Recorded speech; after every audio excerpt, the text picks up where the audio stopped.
है, खत्म हो गया का एक। अच्छा, दूसरी टॉपिक शुरू हो गई। पूछा है भारतीय संविधान में मौलिक एवं अन्य लोकतांत्रिक अधिकार। ठीक है ना, आइए आपको देख लेते हैं इसमें क्या पूछा है। पूछा गया है निम्नलिखित में से कौन सा अनुच्छेद उसका निम्नलिखित में से कौन सा अनुच्छेद और उसका प्रावधान बेमेल है। ठीक है ना, कौन सा? अनुच्छेद 23, ठीक है ना, मानव के दुर्व्यापार और बलात् श्रम, ये तो सही है। ठीक है ना, अनुच्छेद 25 जो है विवेक, स्वतंत्र व्यवसाय, स्वतंत्रता, धर्म स्वतंत्र अच्छा धर्म अपनाना, उसका प्रचार प्रसार करना। अच्छा ठीक। 26 किसी विशेष धर्म को बढ़ावा देने के लिए करों का भुगतान करने की आज़ादी। करों का भुगतान करने की आज़ादी, अच्छा इसको 26 में दिए हैं। ठीक, ये बात सही नहीं है, आगे देख लेते हैं। पूछा है अनुच्छेद 29 अल्पसंख्यकों के हितों का संरक्षण। अच्छा ठीक है, ये डी सही है, बी सही है, ए सही है, यही सी नहीं सही है, क्योंकि ये बातें जो सी में दिए हैं किसी विशेष धर्म को बढ़ावा देने के लिए करों का भुगतान करने की आज़ादी, ये अनुच्छेद 26 में ना होके ये बात अनुच्छेद 27 में है, इसलिए यही गलत हो जाएगा और यही बेमेल ही चुनना है। तो बेमेल कौन है? सी वाली बातें बेमेल है, बाकी सारी बातें मेल है। ठीक है ना, आगे चलते हैं।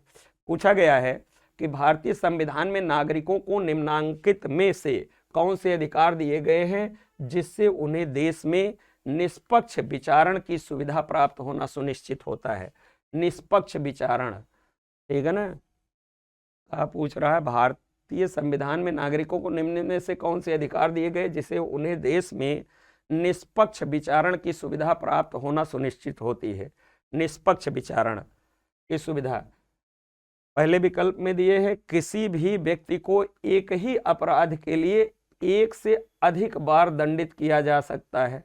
एक से अधिक बार दंडित, अच्छा नहीं भाई, एक अपराध के लिए अपने संविधान में एक अपराध के लिए किसी व्यक्ति को एक ही बार अभियुक्त बनाया जा सकता है, एक से अधिक बार अभियोजित नहीं किया जा सकता है, इसलिए ये कथन तो गलत लग रहा है।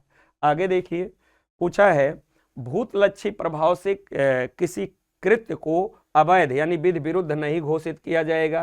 किसी भी विधि में, ठीक है ना, किसी भी विधि में भूतलक्षी प्रभाव से किसी कृत्य को अवैध यानी विधि विरुद्ध नहीं घोषित किया जाएगा, ये बात तो बिल्कुल सही है।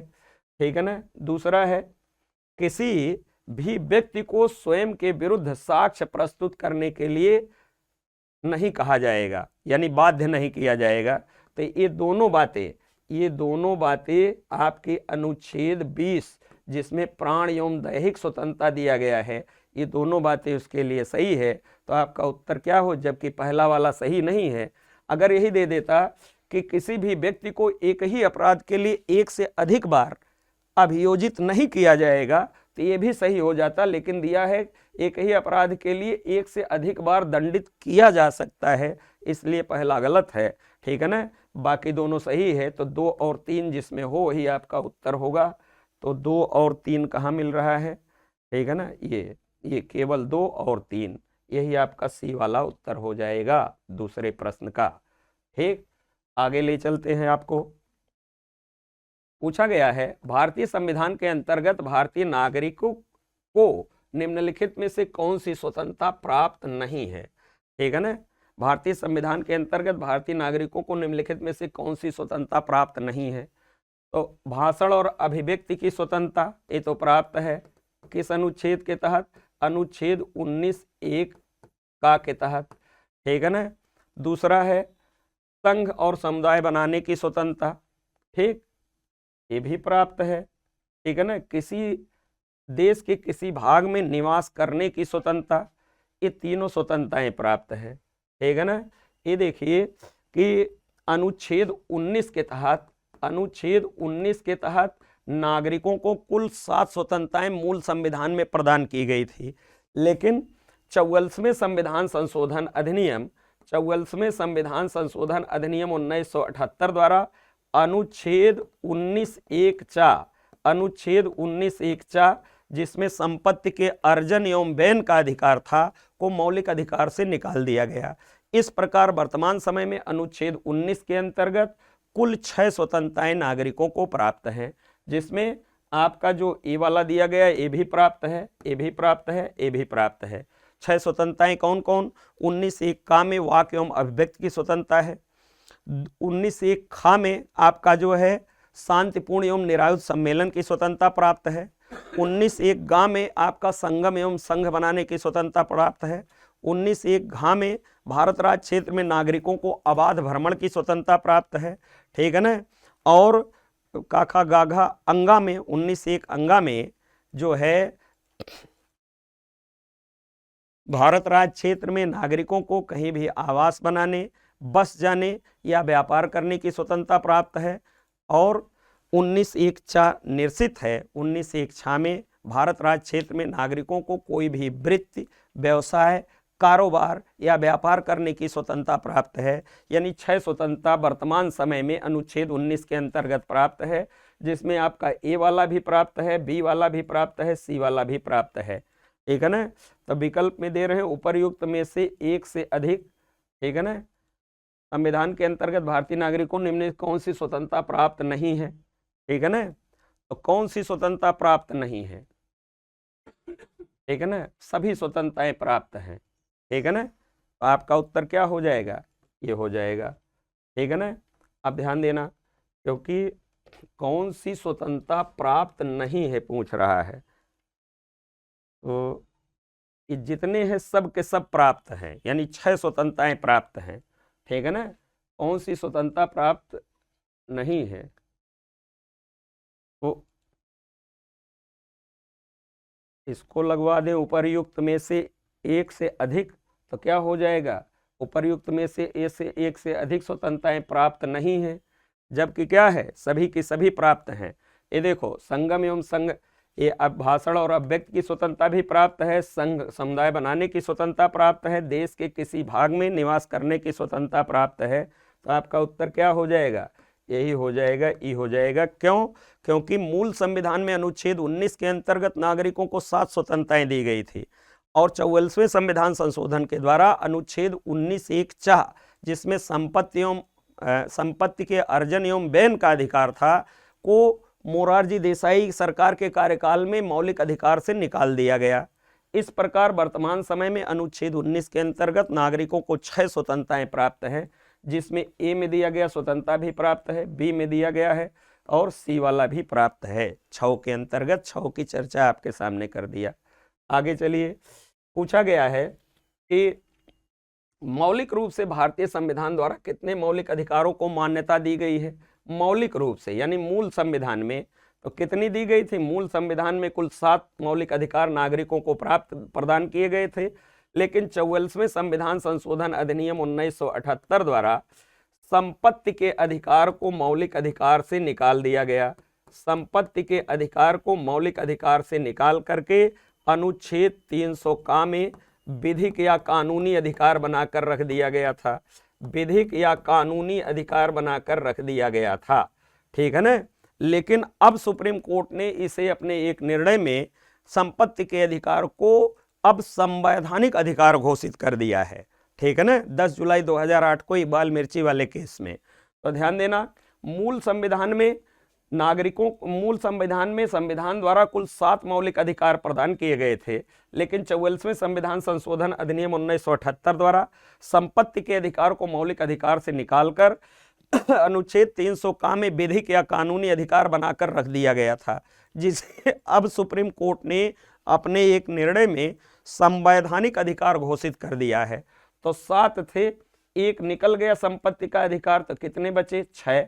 वर्तमान समय में हमारे संविधान द्वारा कुल 6 मौलिक अधिकार प्रदान किए जा रहे हैं, ठीक है ना। तो इसका उत्तर आपका क्या हो जाएगा? बी हो जाएगा। अब देखिए, पूछा गया है संवैधानिक उपचारों के अधिकार को किसने संविधान का हृदय और आत्मा पुकारा है? तो ध्यान देना, संवैधानिक उपचारों के अधिकार को हृदय और आत्मा किसने कहा? डॉक्टर भीमराव अंबेडकर ने कहा है। संवैधानिक उपचारों के अधिकार का उल्लेख कहाँ है? अनुच्छेद 32 में है।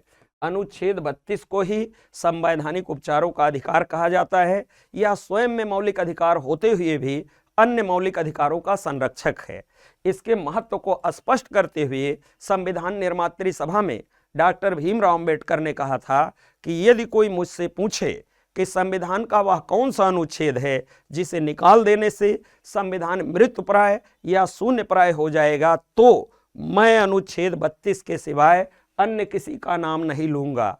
अनुच्छेद 32 को ही, यानी संवैधानिक उपचारों के अधिकार को ही डॉक्टर भीमराव अंबेडकर ने संविधान का हृदय या आत्मा या दिल कहा है। 3 रूप में प्रश्न आया है, अब आपसे केवल हृदय और आत्मा ही पूछा है, तो ध्यान देना क्या उत्तर हो जाएगा, डॉक्टर भीमराव अंबेडकर।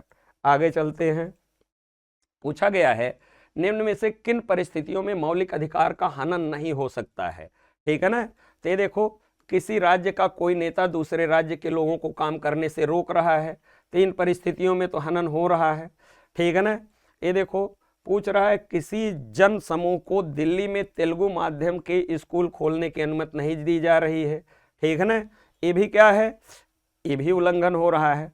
ठीक, तीसरा, सरकार सशस्त्र बलों में कार्यरत किसी अधिकारी की पदोन्नति नहीं कर रही है क्योंकि वह अधिकारी महिला है, ये भी मौलिक अधिकार का जो है हनन हो रहा है। अब ध्यान देना, पूछा गया है 15 साल का बच्चा कालीन कारखाने में मजदूरी कर रहा है, तो ये संविधान का उल्लंघन नहीं हो रहा है। अब आपसे पूछ रहा है किन परिस्थितियों में मौलिक अधिकारों का हनन नहीं हो रहा है, तो यही आपका डी वाला उत्तर हो जाएगा। क्यों? क्योंकि अनुच्छेद 24 कहता है, अनुच्छेद 24 में कहा गया है कि राज्य 14 वर्ष से कम आयु के बच्चे को किसी कारखाने या खानों या परिसंकटमय परियोजनाओं में नहीं लगाएगा, जबकि इसमें क्या है 15 वर्ष दिया गया है। तो 14 वर्ष से कम का बच्चा होता तो मौलिक अधिकार का उल्लंघन होता, लेकिन 15 साल का बच्चा कालीन के कारखाने में है, इसलिए मौलिक अधिकार का उल्लंघन नहीं हो रहा है, यानी अनुच्छेद 24 का उल्लंघन नहीं हो रहा है। और यही आपसे पूछ रहा है मौलिक अधिकारों का हनन नहीं हो रहा है किन परिस्थितियों में, तो डी वाली जो परिस्थिति है यही है, यही इसका उत्तर है। आगे ले चलते हैं। पूछा गया है 6 से 14 वर्ष तक के बच्चों की शिक्षा का अधिकार भारत के किस संवैधानिक संशोधन द्वारा उनका मूल अधिकार बना दिया गया है, तो इसको बनाया गया है 86वें संविधान संशोधन अधिनियम 2002 द्वारा। 86वें संविधान संशोधन अधिनियम 2002 द्वारा संविधान में एक नया अनुच्छेद 21 का जोड़कर इसमें 6 से 14 वर्ष तक के आयु के बच्चे को निःशुल्क शिक्षा पाना उनका मौलिक अधिकार बनाया गया है 86वें संविधान संशोधन अधिनियम 2002 के द्वारा। ठीक है ना। और इसके पहले कहाँ था, अनुच्छेद 45 में था। अनुच्छेद 45 किसका भाग था, नीति निर्देशक तत्व का। उसमें कहा गया था कि राज्य संविधान लागू होने के 10 वर्ष के भीतर 6 से 14 वर्ष तक के आयु के बच्चे को निःशुल्क शिक्षा उपलब्ध कराएगा। तो 10 वर्ष की तो बात छोड़ दीजिए, 2002 तक चले आए, राज्य शिक्षा निःशुल्क उपलब्ध नहीं करा पाया। तब 2002 में 86वां संविधान संशोधन होता है। 86वें संविधान संशोधन अधिनियम 2002 के द्वारा 6 से 14 वर्ष तक के आयु के बच्चे को निःशुल्क शिक्षा पाना उनका मौलिक अधिकार बनाकर अनुच्छेद 21 का में रख दिया गया है। तो आपका उत्तर क्या हो जाएगा, ए हो जाएगा। आगे ले चलते हैं। पूछा गया है कि भारत में निम्न में से कौन सा कथन प्राण एवं दैहिक स्वतंत्रता के संरक्षण के अधिकार के बारे में सही है। एक, यह प्राइवेट व्यक्तियों द्वारा इसका उल्लंघन किए जाने के विरुद्ध भी उपलब्ध है। ठीक। दूसरा दे रहे हैं, नागरिकों को यह केवल राज्य के विरुद्ध उपलब्ध है। ठीक। और यह अधिकार जीवन के गरिमा का वादा नहीं करता है। ठीक है ना, जीवन के गरिमा का वादा नहीं करता है, तो ये तो नहीं सही होगा। ठीक है ना। प्राण एवं दैहिक स्वतंत्रता, प्राण एवं दैहिक स्वतंत्रता ये देखो कहाँ है, ये आपके अनुच्छेद 21 में है। ठीक है ना, अनुच्छेद 21 में है। स्वतंत्रता का अधिकार है अनुच्छेद 19 से 22 तक, उसी में ये आता है प्राण एवं दैहिक स्वतंत्रता। ठीक है ना। अनुच्छेद 21 में क्या कहा गया है कि राज्य, भारत राज्य क्षेत्र में किसी भी व्यक्ति को उसके प्राण एवं दैहिक स्वतंत्रता से विधि द्वारा स्थापित प्रक्रिया के सिवाय अन्य किसी प्रक्रिया से वंचित नहीं करेगा। ठीक है ना। उसके प्राण एवं, तो राज्य, भारत राज्य क्षेत्र में किसी भी व्यक्ति को, वो चाहे नागरिक हो चाहे गैर नागरिक, तो वो क्या है, विधि द्वारा स्थापित प्रक्रिया के सिवाय अन्य किसी प्रक्रिया के माध्यम से उसके प्राण एवं दैहिक स्वतंत्रता से वंचित नहीं करेगा। तो ध्यान देना, इसमें क्या है, बी तो सही हो जाएगा, ए भी सही हो जाएगा, आपका क्या हो जाएगा, उपर्युक्त में से एक से अधिक, ठीक है ना।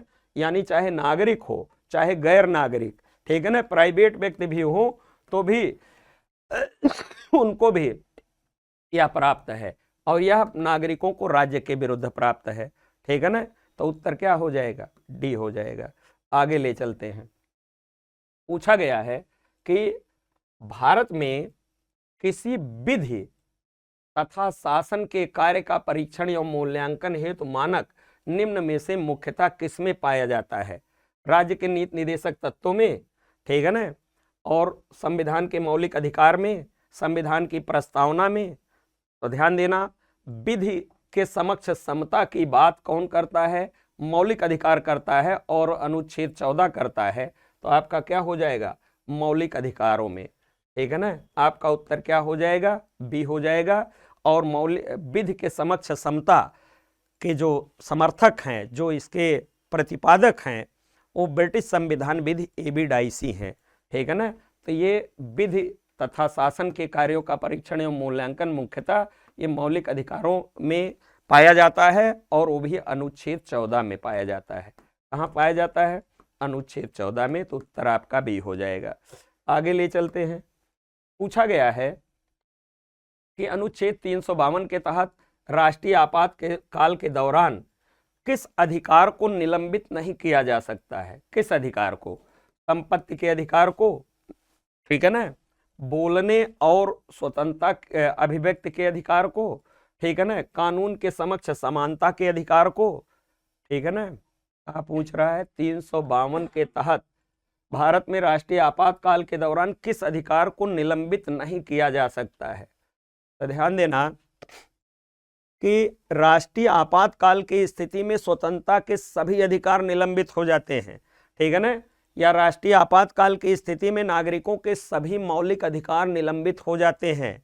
लेकिन 44वें संविधान संशोधन द्वारा, 44वें संविधान संशोधन अधिनियम 1978 द्वारा यह प्रावधान कर दिया गया है कि अब राष्ट्रीय आपातकाल की स्थिति में भी अनुच्छेद 20 और 21 निलंबित नहीं होंगे। तो ध्यान देना, 1978 से पहले राष्ट्रीय आपातकाल की स्थिति में सभी मौलिक अधिकार निलंबित हो जाते थे, लेकिन 44वें संविधान संशोधन अधिनियम 1978 द्वारा यह प्रावधान कर दिया गया है कि अब राष्ट्रीय आपातकाल की स्थिति में भी अनुच्छेद 20 और 21 निलंबित नहीं होंगे, ठीक है ना, 20 और 21 निलंबित नहीं होंगे। तो अब आप देखिए, पूछा है 352 के तहत राष्ट्रीय आपातकाल के दौरान किस अधिकार को निलंबित नहीं किया जा सकता है। तो 20 और 21 को निलंबित नहीं किया जा सकता है। 20 में क्या है, प्राण एवं दैहिक स्वतंत्रता, ठीक है ना। 20 में कहा गया कि राज्य भारत राज्य क्षेत्र में किसी भी व्यक्ति को उसके प्राण एवं दैहिक स्वतंत्रता से, ठीक है ना, जो है अनुच्छेद 20 और 21 निलंबित नहीं होंगे। तो प्राण दैहिक स्वतंत्रता की बात तो 21 में है। अनुच्छेद 20 में क्या है, अनुच्छेद 20 में कहा गया है, यानी भारतीय संविधान का अनुच्छेद 20 भारत राज्य क्षेत्र में किसी भी व्यक्ति को अपराध के दोष सिद्ध के संबंध में संरक्षण प्रदान करता है। अपराध के दोष सिद्ध के संबंध में संरक्षण अनुच्छेद 20 प्रदान करता है। और अनुच्छेद 21 कहता है कि राज्य भारत राज्य क्षेत्र में किसी भी व्यक्ति को उसके प्राण एवं दैहिक स्वतंत्रता से विधि द्वारा स्थापित प्रक्रिया के सिवाय अन्य किसी प्रक्रिया से वंचित नहीं करेगा। तो यही देखो, 44वें संविधान संशोधन अधिनियम 1978 द्वारा यह प्रावधान कर दिया गया है कि अनुच्छेद 20 और 21 निलंबित नहीं होंगे, बाकी सारे मौलिक अधिकार निलंबित हो जाएंगे। तो जितना दिया है सब निलंबित हो जाएंगे, ठीक है ना। तो क्या दिया है, पूछा है भारतीय संविधान अनुच्छेद 352 के तहत भारत में राष्ट्रीय आपातकाल के दौरान किस अनुच्छेद को निलंबित नहीं किया जा सकता है, ठीक है ना। किस जो है मौलिक अधिकार को निलंबित नहीं किया जा सकता है। तो 20-21 को निलंबित नहीं किया जा सकता है। ये देखो संपत्ति का अधिकार अब तो मौलिक अधिकार रहा नहीं, अनुच्छेद 300 का में कर दिया गया है, ठीक है ना। और देखो अभिव्यक्ति की स्वतंत्रता का अधिकार ये अनुच्छेद 19 में है, ठीक है ना, बोलने और अभिव्यक्ति की स्वतंत्रता का अधिकार। और कानून के समक्ष समता का अधिकार ये अनुच्छेद 14 में है, ठीक है ना, कहाँ है, अनुच्छेद 14 में है। तो ध्यान देना ये सभी निलंबित हो जाएंगे, केवल 20 और 21 निलंबित नहीं होगा, और 20-21 इसमें दिया ही नहीं है, ठीक है ना। और पूछ रहे हैं कि किस अधिकार को निलंबित नहीं किया जा सकता है, तो उपर्युक्त में से कोई नहीं। आप क्या है लगाइए और क्या बताएं, ठीक है ना, क्योंकि 20-21 दिया होता तो यही होता है कि यही निलंबित नहीं किया जा सकता है, वो भी 1978 के बाद से, जब से 44वां संशोधन हुआ है, ठीक है ना। और ध्यान देना बाकी चीजें तो निलंबित हो जाएंगी, ठीक है ना। हाँ, तो ध्यान देना किस अधिकार को निलंबित नहीं किया जा सकता है, ठीक है ना, अनुच्छेद 20 और 21 निलंबित नहीं होगा। ठीक, आगे देखिए, पूछा गया है कि कानून का शासन यानी विधि का शासन भारत के संविधान के किस अनुच्छेद में निहित है? 17 में, 19 में, 21 में, ठीक है ना। उपर्युक्त में से एक से अधिक में, उपर्युक्त में से कोई नहीं। तो ध्यान देना कानून के शासन यानी विधि का शासन कहाँ है? अनुच्छेद 14 में इसका प्रावधान है, और अनुच्छेद 14 किसी विकल्प में नहीं है, तो आपका उत्तर हो जाएगा उपर्युक्त में कोई नहीं। बात समझिए, यही उत्तर होगा। 17 में क्या है? अस्पृश्यता का अंत है। 19 में क्या है? 6 प्रकार की स्वतंत्रताएं वर्तमान समय में दी जा रही है, ठीक है ना। वास्तव में मूल संविधान में अनुच्छेद 19 के अंतर्गत 7 स्वतंत्रताएं थी, लेकिन वर्तमान समय में 6 स्वतंत्रताएं दी जा रही। अनुच्छेद 21 में प्राण एवं दैहिक स्वतंत्रता की बात है, ठीक है ना। और पूछ रहा है विधि का शासन भारत के संविधान के किस अनुच्छेद में है? तो कहाँ है? 14 में है। तो और 14 कहीं है नहीं, तो इसलिए क्या हो जाएगा? उपर्युक्त में कोई नहीं। आगे ले चलते हैं।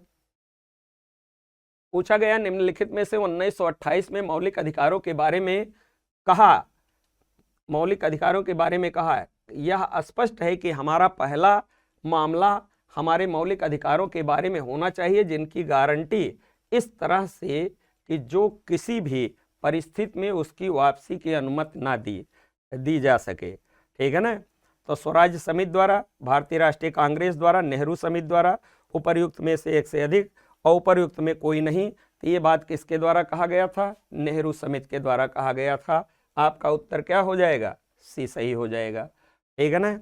आगे ले चलते हैं। आपको पूछा गया है कि निम्न में से कौन सा कथन भारत में समानता के अधिकार के बारे में सही है? समानता के अधिकार के बारे में, यह अधिकार नकारात्मक समानता की परिकल्पना नहीं करता है, बिल्कुल सही है, ठीक है ना। यह अधिकार अवैधता को शाश्वत करने के लिए प्रयुक्त नहीं किया जा सकता है। यह अधिकार अवैधता को शाश्वत करने के लिए प्रयुक्त नहीं किया जा सकता है, बिल्कुल ठीक है ना, सही है। और समान को समान माना जाना चाहिए, ठीक है ना। उपर्युक्त में से एक से अधिक, उपर्युक्त में से कोई नहीं। और पूछ रहा कौन सा कथन भारत में समानता के अधिकार के बारे में सही है? तो उपर्युक्त में से एक से अधिक सही है, ठीक है ना। इसलिए उत्तर क्या हो जाएगा? डी सही हो जाएगा। आगे ले चलते हैं, ठीक है ना। पूछा गया है कि निम्न में से 1928 में मोतीलाल नेहरू तथा अन्य द्वारा एवं 1931 में भारतीय राष्ट्रीय कांग्रेस के कराची अधिवेशन द्वारा प्रारूपित भारत के संविधान की कौन सी सामान्य विशेषता थी? ठीक है ना। स्वतंत्रता और समानता का अधिकार, ये था, बिल्कुल था। अल्पसंख्यकों के अधिकारों के संरक्षण की बात थी, ये भी थी। सार्वभौमिक वयस्क मताधिकार, तो इसमें भी उपर्युक्त में से एक से अधिक हो जाएगा, यही आपका उत्तर हो जाएगा। क्या हो जाएगा? यही उत्तर मुस्कुरा रहा है, यही आपका डी हो जाएगा। आगे ले चलते हैं, ठीक है ना। पूछा है निम्न में से भारत में धर्मनिरपेक्षता की कौन सी मौलिक विशेषता है? यह गत्यात्मक धर्मनिरपेक्षता है, प्रगतिशील धर्मनिरपेक्षता है, ठीक है ना, या प्रवृद्ध धर्मनिरपेक्षता है? उपर्युक्त में से एक से अधिक, उपर्युक्त में से कोई नहीं। देख रहे हैं ना, प्रश्न थोड़ा सा दमदार कर दिया है। तो ये देखो, ये निम्न में से भारत में धर्मनिरपेक्षता की कौन सी मौलिक विशेषता है? तो यह गत्यात्मक धर्मनिरपेक्षता है, यही आपका उत्तर हो जाएगा। धर्मनिरपेक्षता क्या है? यानी भारतीय संविधान कहता है कि धर्मनिरपेक्षता या पंथ निरपेक्षता का तात्पर्य है कि राज्य का अपना खुद का कोई धर्म नहीं है। धर्मों के मामले में भारत तटस्थ है। भारत राज्य क्षेत्र में सभी धर्मों का समान रूप से आदर करता है तथा अपने यहाँ निवास करने वाले प्रत्येक व्यक्ति को किसी भी धर्म को मानने, उसके हिसाब से आचरण करने, उसका प्रचार प्रसार करने की पूरी स्वतंत्रता प्रदान करता है। भारतीय पंथ निरपेक्षता केवल 2 चीज़ों पर रोक लगाता है। इस देश में आप धर्म विरोधी प्रचार नहीं कर सकते हैं, नास्तिकता का प्रचार नहीं कर सकते हैं। बाकी आप किसी भी धर्म को मान सकते हैं, इस धर्म के अलावा उस धर्म को, उस धर्म, जिस धर्म में आपकी श्रद्धा और आस्था हो, किसी भी धर्म को मान सकते हैं, उसके हिसाब से आचरण कर सकते हैं, उसका प्रचार प्रसार कर सकते हैं। तो भारत में जो है ये गत्यात्मक धर्मनिरपेक्षता है। यही आपका उत्तर हो जाएगा। आगे ले चलते हैं। पूछा गया है सामान्य पारिश्रमिक अधिनियम भारत में निम्न में से किस वर्ष अस्तित्व में आया? तो कब आया था? 1976 में आया था। ठीक है ना। सामान्य पारिश्रमिक अधिनियम यानी स्त्री पुरुष के साथ विभेद को समाप्त किया गया है। समान कार्य है तो स्त्री को भी समान वेतन, समान पोस्टिंग, समान प्रमोशन, ये बातें किया गया है। समान पारिश्रमिक अधिनियम भारत में कब पारित किया संसद ने? 1976 में। आगे ले चलते हैं। पूछा गया सूचना का अधिकार लागू करने वाला विश्व का पहला देश कौन था? Norway, Finland, Sweden? उपर्युक्त में से एक से अधिक, उपर्युक्त में कोई नहीं, तो कौन था? पहला देश स्वीडन था। ठीक है ना। जो है सूचना का अधिकार लागू करने वाला पहला देश कौन था? स्वीडन था। स्वीडन में 1766 में ही जो है स्वीडन ने सूचना के अधिकार को लागू कर लिया। उसके बाद 1966 में अमेरिका में इसके लिए कानून बना। ठीक है ना। और भारत में आप देख रहे हो ना 2005 में आया सूचना का अधिकार अधिनियम। आगे ले चलते हैं। तो यानी इसका उत्तर क्या हो जाएगा? स्वीडन हो जाएगा। आगे ले चलिए। पूछा गया है कि निवारक निरोध कानून के तहत किसे गिरफ्तार किया जा सकता है? तो संदेह के आधार पर किसी भी नागरिक को। ठीक है ना। संदेह के आधार पर, ये देखो, संदेह के आधार पर किसी भी नागरिक को। दूसरा, आतंकवादी, तस्कर और कालाबाजारी करने वाले को। ठीक है ना। केवल आतंकवादियों को। उपर्युक्त में से एक से अधिक, उपर्युक्त में से कोई नहीं। ठीक है ना। विकल्प इतना गजब का बनाते हैं कि आपको लग जाए कि गलती करने का मन कर जाए, ऐसा विकल्प बनाते हैं। लेकिन ध्यान देना, ये निवारक निरोध के बारे में पूछ रहे हैं, प्रिवेंटिव डिटेंशन के बारे में पूछ रहे हैं। ये देखो, प्रिवेंटिव डिटेंशन लॉ के बारे में पूछ रहे हैं। और प्रिवेंटिव डिटेंशन क्या कहता है? प्रिवेंटिव डिटेंशन की भारतीय संविधान में कोई परिभाषा नहीं दिया गया है। इसका उल्लेख अनुच्छेद 22(4) से लेकर अनुच्छेद 22(7) तक में है। अनुच्छेद 22(4) से लेकर 22(7) तक में है। प्रिवेंटिव डिटेंशन के बारे में केवल यह बात कहा गया है कि जो है किसी भी घटना के घटित होने के पूर्व ऐसी कार्रवाई कर देना जिससे वह घटना घटित ना होने पाए, प्रिवेंटिव डिटेंशन, निवारक निरोध या निवारक नजरबंदी कहलाता है। तो ध्यान देना कि आपसे पूछ रहा है कि निवारक निरोध कानून के तहत कैसे गिरफ्तार किया जा सकता है? तो संदेह के आधार पर किसी भी नागरिक को गिरफ्तार किया जा सकता है। यही उत्तर हो जाएगा। क्यों? क्योंकि संविधान में तो कोई परिभाषा नहीं दिया गया है प्रिवेंटिव डिटेंशन की। केवल उसके बारे में इतने कहा गया है किसी भी घटना के घटित होने के पूर्व ऐसी कार्रवाई कर देना जिससे वह घटना घटित ना होने पाए, निवारक निरोध या प्रिवेंटिव डिटेंशन कहलाता है। तो ध्यान देना, ये घटना घटित होने के पूर्व यानी संदेह के आधार पर किसी भी नागरिक को गिरफ्तार किया जा सकता है। यही आपका उत्तर हो जाएगा। आगे ले चलते हैं। पूछा गया है कानून के शासन का सिद्धांत किसके द्वारा प्रतिपादित किया गया? तभी पीछे आपको बता दिया है, लॉर्ड डाइसी द्वारा किया गया है। AB डाइसी ये ब्रिटेन के संविधान विधि थे। इन्हीं के द्वारा संविधान के शासन, कानून के शासन का जो है कानून के शासन के धारणा को प्रतिपादित किया गया है AB डाइसी के द्वारा। ये ब्रिटेन के संविधान विद थे, कानून के हिमायती थे। इनका कहना था कि कोई भी गरीब व्यक्ति हो, अमीर व्यक्ति हो, राजा हो, फकीर हो, ठीक है ना, कोई किसी पद से संबंधित हो, किसी परिस्थिति से संबंधित हो, सभी एक समान कानून के अधीन है। यानी विधि के समक्ष समता या कानून के शासन की समता की बात, कानून के समक्ष समानता की बात AB डाइसी द्वारा यह सिद्धांत प्रतिपादित किया गया है। आगे चलिए। पूछा गया सूचना का स्वतंत्रता अधिनियम बना 2001 में, 2002 में, 2003 में, और उपर्युक्त में से एक से अधिक, उपर्युक्त में से कोई नहीं। तो ध्यान देना, सूचना का स्वतंत्रता अधिनियम बना, तो अधिनियम देखो, भारत में सूचना का अधिकार अधिनियम कब बना, कब पारित हुआ? सन 2005 में, ठीक है ना। तो आपका इसमें उत्तर क्या हो जाएगा? उपर्युक्त में से कोई नहीं, ठीक है ना, क्योंकि न इस विकल्प में 2005 है, न इसमें है, न इसमें है। तो ध्यान देना, और पूछ रहे हैं सूचना का स्वतंत्रता अधिनियम बना, तो अधिनियम कब बना है? 2005 में भारत में संसद ने पारित किया है। और ध्यान देना, पूरे विश्व में अगर देखें तो सबसे पहले 1766 में इसको स्वीडन ने अपनाया, ठीक है ना। उसके बाद 1966 में इसको अमेरिका ने अपनाया, ठीक है ना, अमेरिका ने अपना लिया। और भारत में 2005 से यह अधिनियम के रूप में सामने आया। तो अब 2005 इसमें विकल्प में है नहीं, इसलिए आपका उत्तर क्या हो जाएगा? उपर्युक्त में से कोई नहीं, यानी ऊपर जितने दिए हैं कोई नहीं है इसमें। सूचना का स्वतंत्रता अधिनियम कब बना है? 2005 में। एक आगे चलिए, पूछा गया है कि सूचना का अधिकार अधिनियम, ये देखो फिर वही प्रश्न आ गया, ठीक है ना। सूचना का अधिकार अधिनियम भारतीय संसद द्वारा पारित किया गया वर्ष है, ये देखो 2005 मुस्कुरा रहा है, यही आपका क्या उत्तर हो जाएगा? 2005 उत्तर हो जाएगा, कुछ सोचना ही नहीं है, ठीक है ना। आगे ले चलते हैं। पूछा गया है सूचना का अधिकार भारत में है कानूनी अधिकार, मूल अधिकार, ठीक है ना, सामाजिक अधिकार, उपर्युक्त में से एक से अधिक, उपर्युक्त में से कोई नहीं। अब ध्यान देना, आपको बता दें कि सूचना का अधिकार जो है ये अपने यहाँ क्या था? मौलिक अधिकार था, अनुच्छेद 19(1) का के अंतर्गत। ये देखो, अनुच्छेद 19(1) का के अंतर्गत या अनुच्छेद 19(a) के अंतर्गत सूचना का अधिकार मौलिक अधिकार था, ठीक है ना।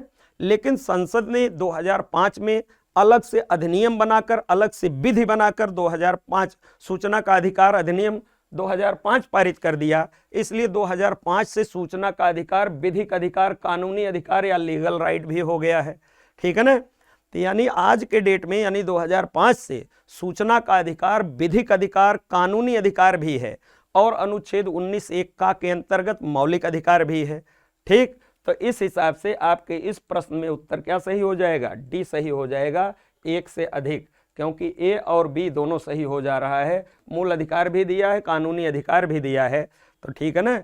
अगर कूट होता तो ये बी दोनों लगाते, लेकिन विकल्प में क्या दिया? उपर्युक्त में से एक से अधिक, तो आपका उत्तर क्या हो जाएगा? डी हो जाएगा, ठीक है ना। यानी सूचना का अधिकार अनुच्छेद 19(1) का के तहत मौलिक अधिकार पहले से था। अब 2005 में इसका क्या है? एक अधिनियम बना के 2005 में संसद ने अलग से इसका प्रावधान कर दिया गया है। तो अब ये क्या है? आज के डेट में यानी 2005 से सूचना का अधिकार विधिक अधिकार या कानूनी अधिकार या लीगल राइट भी है, ठीक है ना। तो क्या हो जाएगा? डी, उपर्युक्त में से एक से अधिक। आगे ले चलते हैं। पूछा गया भारत के लोगों के लिए निम्नलिखित में से कौन सा एक लोकतांत्रिक अधिकार है? जीवन का अधिकार, स्वतंत्रता का अधिकार, निर्वाचित सरकार पाने का अधिकार। तो ये देखो, उपर्युक्त में से एक से अधिक इसका उत्तर हो जाएगा, ठीक है ना। क्यों? क्योंकि पूछ रहा लोगों के लिए कौन सा एक लोकतांत्रिक अधिकार है। तो जीवन का अधिकार है, स्वतंत्रता का अधिकार, निर्वाचित सरकार पाने का अधिकार, ये एक से अधिक विकल्प आपका सही हो जाएगा, यही आपका उत्तर होगा। आगे ले चलते हैं। किसी देश की लोकतांत्रिक अधिकारों का बुनियादी लक्षण निम्नलिखित में से कौन सा है? संवैधानिक गारंटी, सार्वभौमिक उपलब्धता, न्यायिक संरक्षण।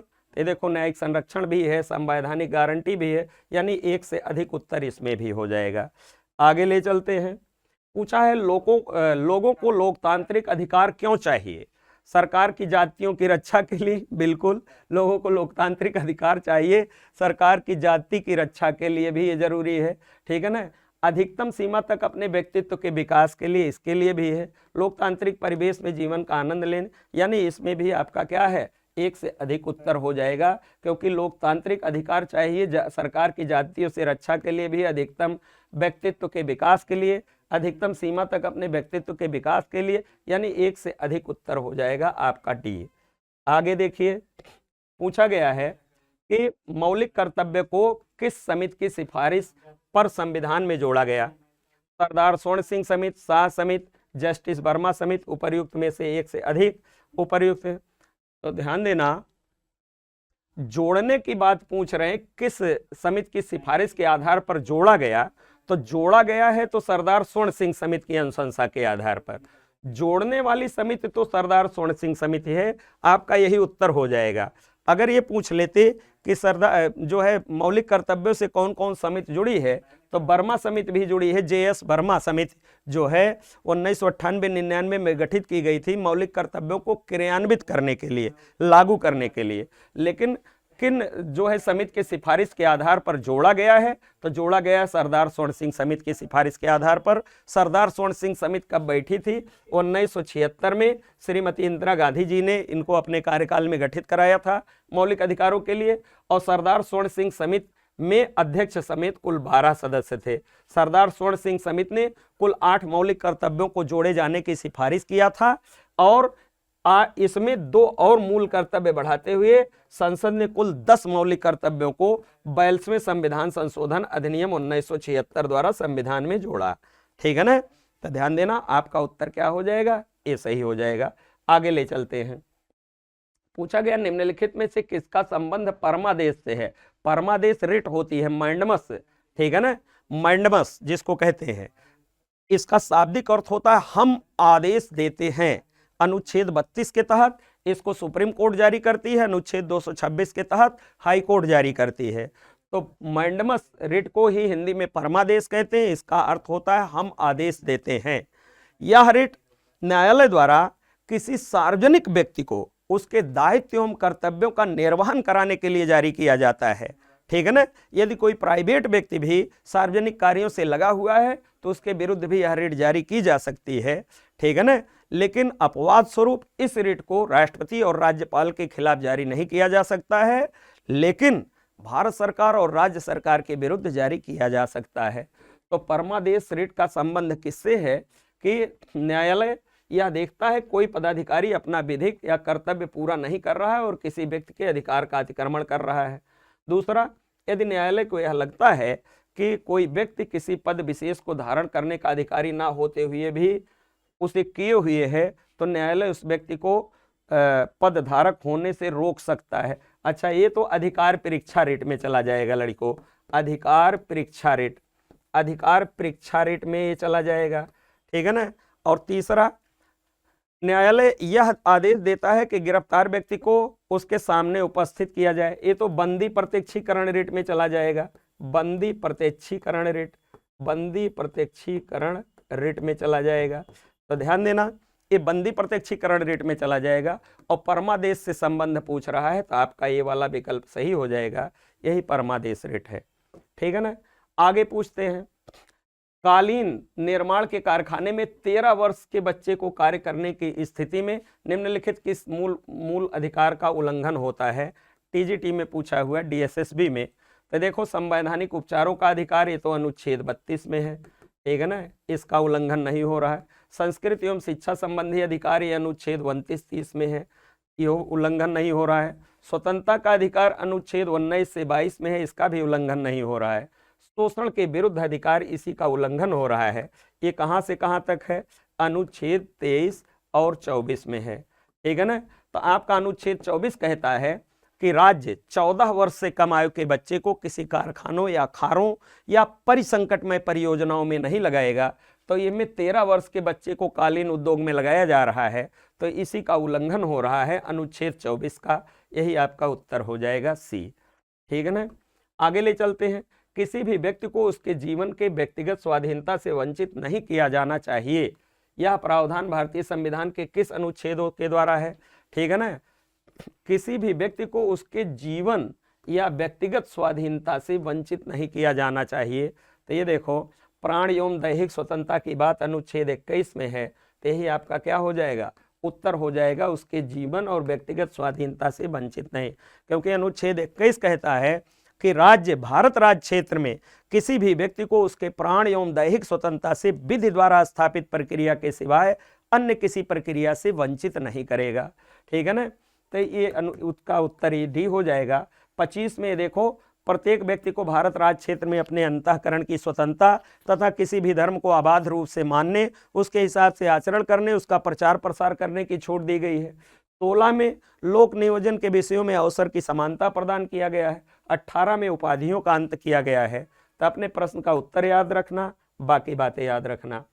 ध्यान देना, पूछा गया है कि मौलिक अधिकार को लागू करने की शक्ति किसके पास है? उच्चतम न्यायालय तथा उच्च न्यायालय, भारत के सभी न्यायालय, संसद, राष्ट्रपति, टीजीटी में। तो देखो, मौलिक अधिकारों की लागू करने की उच्चतम न्यायालय और उच्च न्यायालय दोनों के पास शक्ति है। उच्चतम न्यायालय का जो है अनुच्छेद 32 के तहत, ठीक है ना, और उच्च न्यायालय अनुच्छेद 226 के तहत विभिन्न 5 प्रकार की रिटें निकालकर मौलिक अधिकारों को लागू करवाने का अधिकार है। तो इसमें आपका उत्तर क्या हो जाएगा? ए हो जाएगा। आगे ले चलते हैं।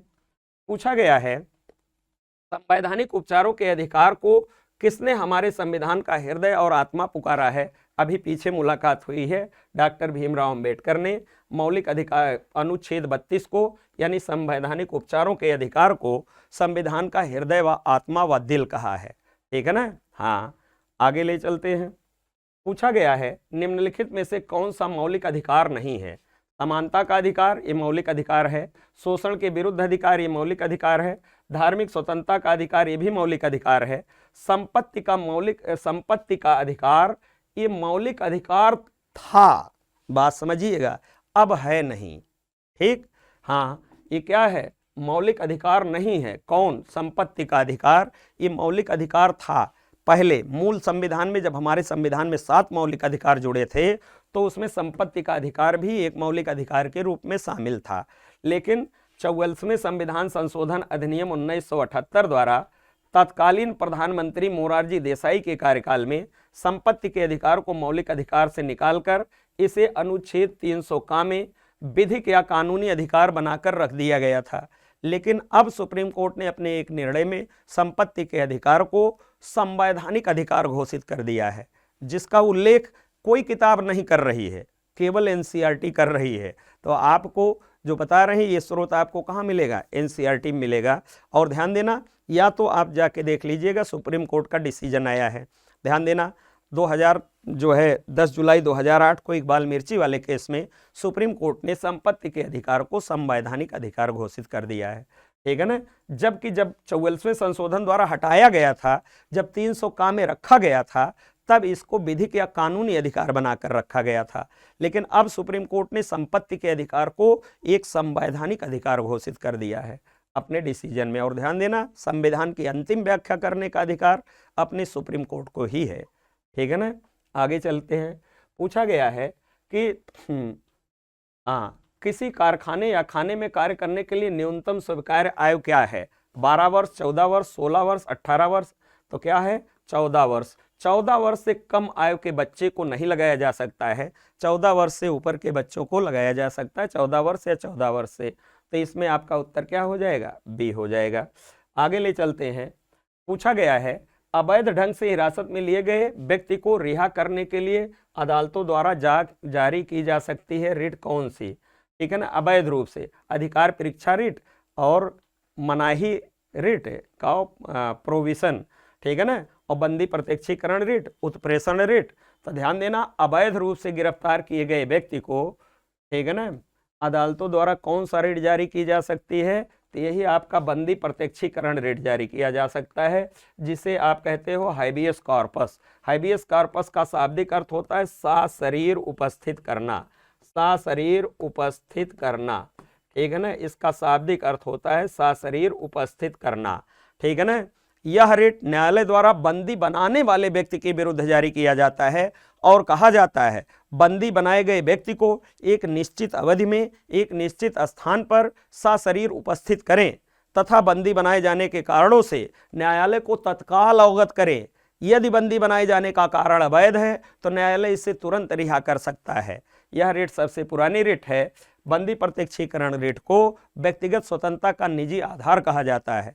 बंदी प्रत्यक्षीकरण रिट को क्या है? व्यक्तिगत स्वतंत्रता का बुलवर्क कहा जाता है। तो ध्यान देना, अवैध ढंग से हिरासत में लिए गए व्यक्ति को रिहा करने कि अदालत द्वारा जारी की जा सकती है रिट कौन सी? बंदी प्रत्यक्षीकरण रिट। आपका उत्तर क्या हो जाएगा? सी हो जाएगा। आगे ले चलते हैं। पूछा गया है, आज यही लास्ट प्रश्न देख लेते हैं, इसके बाद अगली बात हम लोग क्या है कल के क्लास में देखेंगे, ठीक है ना। हम लोग यहाँ देख लेते हैं क्या पूछा गया है, क्योंकि टाइम हम लोगों का 1 घंटा पूरा हो रहा है। ध्यान देना, ये देखिए पूछा गया अनुच्छेद 14 के अनुसार कौन किसी भी व्यक्ति को कानून के समक्ष समानता या भारतीय भूभाग के भीतर कानून के समान संरक्षण से इनकार नहीं करेगा? कौन नहीं करेगा? अच्छा, क्या पूछ लिए भाई? कहाँ पूछा? DSSB में पूछ रहे हैं अनुच्छेद 14 के अनुसार कौन किसी भी व्यक्ति को कानून के समक्ष समानता या भारतीय भूभाग के भीतर कानूनों के समान संरक्षण से इनकार नहीं करेगा? तो कौन नहीं करेगा? भारत का प्रधानमंत्री और उसका मंत्रिमंडल, भारत के राष्ट्रपति, भारत के मुख्य न्यायाधीश। अच्छा, राज्य तो दिया है, तो ये देखो राज्य, यही आपका उत्तर हो जाएगा बिल्कुल, द स्टेट। क्योंकि अनुच्छेद 14 क्या कहता है कि राज्य, आपसे पूछा गया है कि शोषण के खिलाफ अधिकार का उल्लेख संविधान के किस अनुच्छेद में किया गया है? किसके खिलाफ? शोषण के खिलाफ, यानी शोषण के विरुद्ध अधिकार। तो किस अनुच्छेद में किया गया है? तो शोषण के खिलाफ अधिकार का उल्लेख संविधान के किस अनुच्छेद में किया गया है? तो किस में किया गया है? अनुच्छेद 23-24 में किया गया है, शोषण के विरुद्ध अधिकार। ये देखिए जो मौलिक अधिकार है ये कहाँ है? भारतीय संविधान के भाग 3 में है। कहाँ से लिया गया है मौलिक अधिकार? अमेरिका से, यानी USA से लिया गया है मौलिक अधिकार, ठीक है ना। मूल संविधान में कितने मौलिक अधिकार दिए गए थे? 7। वर्तमान समय में कितने मौलिक अधिकार संविधान द्वारा दिए जा रहे हैं? 6। और ये 6 कौन कौन है? पहला है समानता का अधिकार, ठीक है ना, समानता का अधिकार। समानता का अधिकार ये कहाँ से कहाँ तक है? अनुच्छेद 14 से 18 तक, ठीक है ना, समानता का अधिकार। दूसरा है स्वतंत्रता का अधिकार, ठीक है ना, स्वतंत्रता का अधिकार। स्वतंत्रता का अधिकार है, ये कहाँ से कहाँ तक है? अनुच्छेद 19 से 22 तक है, 19 से 22 तक। और तीसरा है शोषण के विरुद्ध अधिकार, ठीक है ना, शोषण के विरुद्ध अधिकार। शोषण के विरुद्ध अधिकार, शोषण के विरुद्ध अधिकार है, ये कहाँ से कहाँ तक है? अनुच्छेद 23 और 24 में है, जो कि आपके परीक्षा में पूछा गया है, शोषण के खिलाफ अधिकार, ठीक है ना। चौथा है आपका धार्मिक स्वतंत्रता का अधिकार, ठीक है ना, धार्मिक स्वतंत्रता का अधिकार। स्वतंत्रता का अधिकार ये कहाँ से है? 25 से 28 तक में है, ठीक है ना। और उसके बाद आपका 5वां है संस्कृत एवं शिक्षा संबंधी अधिकार। संस्कृत एवं शिक्षा संबंधी अधिकार। संस्कृत एवं शिक्षा संबंधी अधिकार कहाँ है? अनुच्छेद 29-30 में है, ठीक है ना। और 6वां है आपका संवैधानिक उपचारों का अधिकार। संवैधानिक उपचारों का अधिकार, उपचारों का अधिकार, ठीक है ना। संवैधानिक उपचारों का अधिकार ये किसमें है? अनुच्छेद 32 में है, ठीक है ना, अनुच्छेद 32। और 32 को ही डॉक्टर भीमराव अंबेडकर ने संविधान का हृदय व आत्मा व दिल कहा है, ठीक है ना। तो आपसे पूछा है शोषण के खिलाफ अधिकार का उल्लेख किस अनुच्छेद में है? तो देखो शोषण के विरुद्ध अधिकार कहाँ है? 23-24 में है, यही आपका क्या हो जाएगा? उत्तर हो जाएगा। आगे ले चलते हैं। पूछा गया है कि संविधान के कौन से भाग में मूल अधिकारों के बारे में जानकारी मिलती है? कहाँ पूछा गया है? DSSB में PGT में पूछा गया है। बताओ, PGT जैसे एग्जाम में ये प्रश्न पूछ के आपको 1 अंक दे रहे हैं, या जितने अंक का रहा होगा आपका पेपर में। ध्यान देना, संविधान का कौन सा भाग मूलभूत अधिकारों के बारे में जानकारी मिलती है?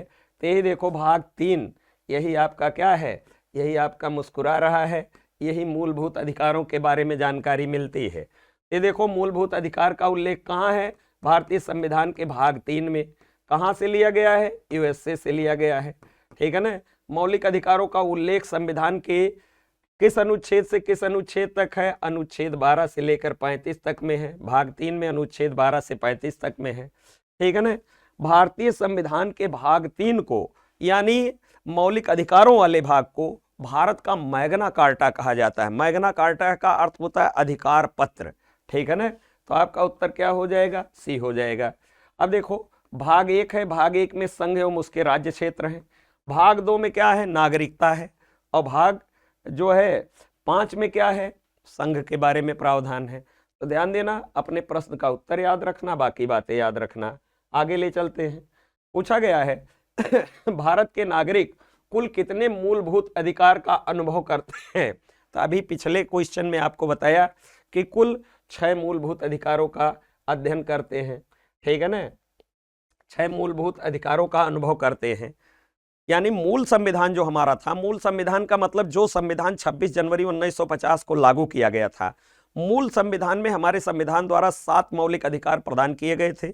लेकिन आप जानते हैं 44वें संविधान संशोधन अधिनियम 1900, ठीक है ना, 44वें संविधान संशोधन अधिनियम 1978 द्वारा तत्कालीन प्रधानमंत्री मोरारजी देसाई के कार्यकाल में संपत्ति के अधिकार को मौलिक अधिकार से निकाल दिया गया।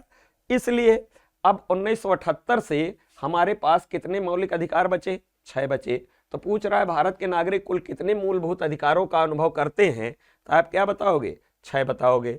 अगर 1978 से पहले चल रहे होते हम लोग, या पूछ ले मूल संविधान में कितने मौलिक अधिकार दिए गए थे, तो हम लोग लगाते 7। लेकिन हमसे पूछ रहा है भारत के नागरिक कुल कितने मूल अधिकार का अनुभव करते हैं, तो कितने करते हैं, 6 का करते हैं। आगे ले चलते हैं। पूछा गया है कि संविधान के अंतर्गत भारतीय नागरिक निम्नलिखित में से कौन सी स्वतंत्रता प्राप्त नहीं है, ठीक है ना, कौन सी स्वतंत्रता प्राप्त नहीं है। तो क्या दिया है, पहले विकल्प में दिया है भाषण और अभिव्यक्ति की स्वतंत्रता।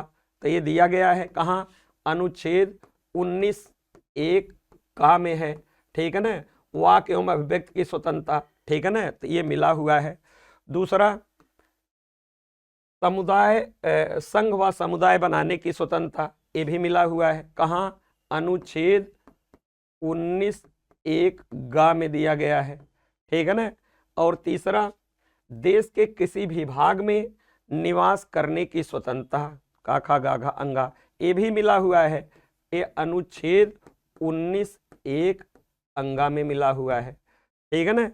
और विकल्प में क्या दिए हैं, उपर्युक्त में से एक से अधिक, उपर्युक्त में कोई नहीं पूछा गया है, निम्नलिखित कौन स्वतंत्रता प्राप्त नहीं है, तो आप क्या लगाओगे, ई वाला लगाओ, ठीक है ना। अब ध्यान देना, यही आपका उत्तर हो जाएगा इसमें। आगे ले चलते हैं। पूछा गया है कि मौलिक रूप से, ये देखो, मौलिक रूप से भारतीय संविधान द्वारा कितने मौलिक अधिकारों को मान्यता दी गई थी। तो मौलिक रूप से अभी आपको बताया कि मूल संविधान में 7 मौलिक अधिकारों को मान्यता दी गई थी, लेकिन 44वें संविधान संशोधन अधिनियम 1978 द्वारा तत्कालीन प्रधानमंत्री मोरारजी देसाई के कार्यकाल में संपत्ति के अधिकार को मौलिक अधिकार से निकाल करके अनुच्छेद 300 का में विधिक या कानूनी अधिकार बनाकर रख दिया गया था, जिसे अब सुप्रीम कोर्ट ने अपने एक निर्णय में संवैधानिक अधिकार घोषित कर दिया है। तो ध्यान देना, मूल संविधान में कितने अधिकार थे, 7, लेकिन जब 44वें संविधान संशोधन अधिनियम 1978 द्वारा संपत्ति के अधिकार को मौलिक अधिकार से निकाल दिया गया, तो अब कितने मौलिक अधिकार वर्तमान समय में बचे हैं, 6 बचे हुए हैं, ठीक है ना। तो आपके प्रश्न पूछ रहा मौलिक रूप से भारतीय संविधान में, तो यानी मूल संविधान में कितने थे, 7। आपका उत्तर क्या हो जाएगा, बी हो जाएगा। आगे ले चलते हैं। पूछा गया है कि सूचना का अधिकार अधिनियम भारतीय संसद द्वारा पारित किया गया वर्ष है 2009 में, 1986 में, 2005 में। तो आप देख रहे हो ना, सूचना का अधिकार अधिनियम संसद ने कब पारित किया, 2005 में पारित किया, ठीक है ना। तो ध्यान देना, आपका उत्तर क्या हो जाएगा, सी हो जाएगा। और देख रहे हो ना, सूचना का अधिकार सबसे पहले स्वीडन में 1766 में लागू हुआ, फिर उसके बाद अमेरिका ने 1966 में लागू किया, भारत में देख रहे हो ना 2005 में यह अधिनियमित हुआ, ठीक है ना, 2000। तो ध्यान देना, पारित किया गया, यही आपसे पूछ रहा है, आपका यही उत्तर हो जाएगा। आगे ले चलते हैं। पूछा गया है कि 1996 में उच्चतम न्यायालय द्वारा अनुच्छेद 21 के तहत व्यक्तिगत स्वतंत्रता में निम्नलिखित में से कौन सा अधिकार का गलत समावेश है। अच्छा, अनुच्छेद 21 में, अनुच्छेद 21 में है क्या लड़कों, अनुच्छेद 21 में कहा गया है कि राज्य, भारत राज्य क्षेत्र में किसी भी व्यक्ति को उसके प्राण एवं दैहिक स्वतंत्रता से विधि द्वारा स्थापित प्रक्रिया के सिवाय अन्य किसी प्रक्रिया से वंचित नहीं करेगा। तो ध्यान देना, ये बात कहा गया है। तो यानी अनुच्छेद 21 में ये बात कही गई है और पूछा गया है कि उच्चतम न्यायालय 1996 में, देखो सन दे दिए, 1996 में उच्चतम न्यायालय द्वारा 21 के तहत व्यक्तिगत स्वतंत्रता में निम्नलिखित में से कौन सा अधिकार का गलत समावेश है? गलत समावेश तो देख रहे हो ना, अनुच्छेद 21 के अंतर्गत सुप्रीम कोर्ट ने, हाई कोर्ट ने विभिन्न चीजों को मौलिक अधिकार घोषित किया है, जैसे फुटपाथ पर ठेला लगाने का अधिकार, आश्रय प्राप्त करने का अधिकार, निःशुल्क विधिक सहायता पाने का अधिकार, स्वच्छ पर्यावरण का अधिकार, ठीक है ना। तो ये सारी चीजें, बहुत सी चीजों को क्या है, सुप्रीम कोर्ट ने क्या किया है, अनुच्छेद 21 के तहत मौलिक अधिकार घोषित किया है। आपको क्या बताया, जैसे आश्रय प्राप्त करने का अधिकार, फुटपाथ पर ठेला लगाने का अधिकार, निःशुल्क विधिक सहायता पाने का अधिकार, ठीक है ना, जो है मनपसंद जीवन साथी चुनने का अधिकार, अभी देखो आईएएस के पेपर में पूछा। और ध्यान देना कि बाबा रामदेव वाले केस में सोने का अधिकार, सोने यानी स्लीपिंग का अधिकार, ठीक है ना। बाबा रामदेव के अनुयायी, मनमोहन सिंह की सरकार थी, बाबा रामदेव के अनुयायियों पर दिल्ली में सोते समय पुलिस ने लाठीचार्ज किया है। बाबा रामदेव आप देख रहे हैं ना, हाँ, साड़ी उड़ी पहन के, सलवार उलवार पहन के भागे थे, कई सौ जान बचाए। तो ध्यान देना कि बाबा रामदेव का मामला जब गया सुप्रीम कोर्ट में, सुप्रीम कोर्ट ने सोने के अधिकार को मौलिक अधिकार घोषित कर दिया अनुच्छेद 21 के तहत। सोने का अधिकार का मतलब निद्रा का अधिकार, स्लीपिंग से है, गोल्ड से नहीं, ठीक है ना। निजता के अधिकार को मौलिक अधिकार, तो वही आपसे पूछ रहा है कि उच्चतम न्यायालय द्वारा अनुच्छेद 21 के तहत 1996 में व्यक्तिगत स्वतंत्रता में निम्नलिखित में से कौन सा अधिकार का गलत समावेश है? आश्रय प्राप्त करने का अधिकार सही समावेश है, गलत नहीं है। निःशुल्क विधिक सहायता या कानूनी सहायता पाने का अधिकार सही है। और त्वरित परिरक्षण का अधिकार, ये भी बात सही है।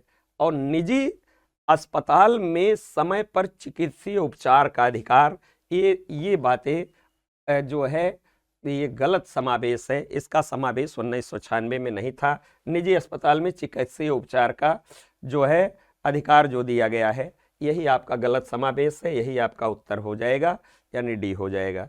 आगे ले चलते हैं। पूछा गया है भारतीय संविधान का कौन सा हिस्सा भारतीय नागरिक की शक्ति का प्रमुख स्रोत है? तो शक्ति का प्रमुख स्रोत कौन सा है? भाग 3 है। भाग 3 में क्या है? मौलिक अधिकार है। भाग 3 में क्या है? मौलिक अधिकार है, मौलिक अधिकार। और आपको बताया है भाग 3 में मौलिक अधिकार है, कहां से कहां तक? अनुच्छेद 12 से लेकर 35 तक में, अनुच्छेद 12 से लेकर 35 तक में मौलिक अधिकार कहां से लिया गया है? यूएसए से लिया गया है।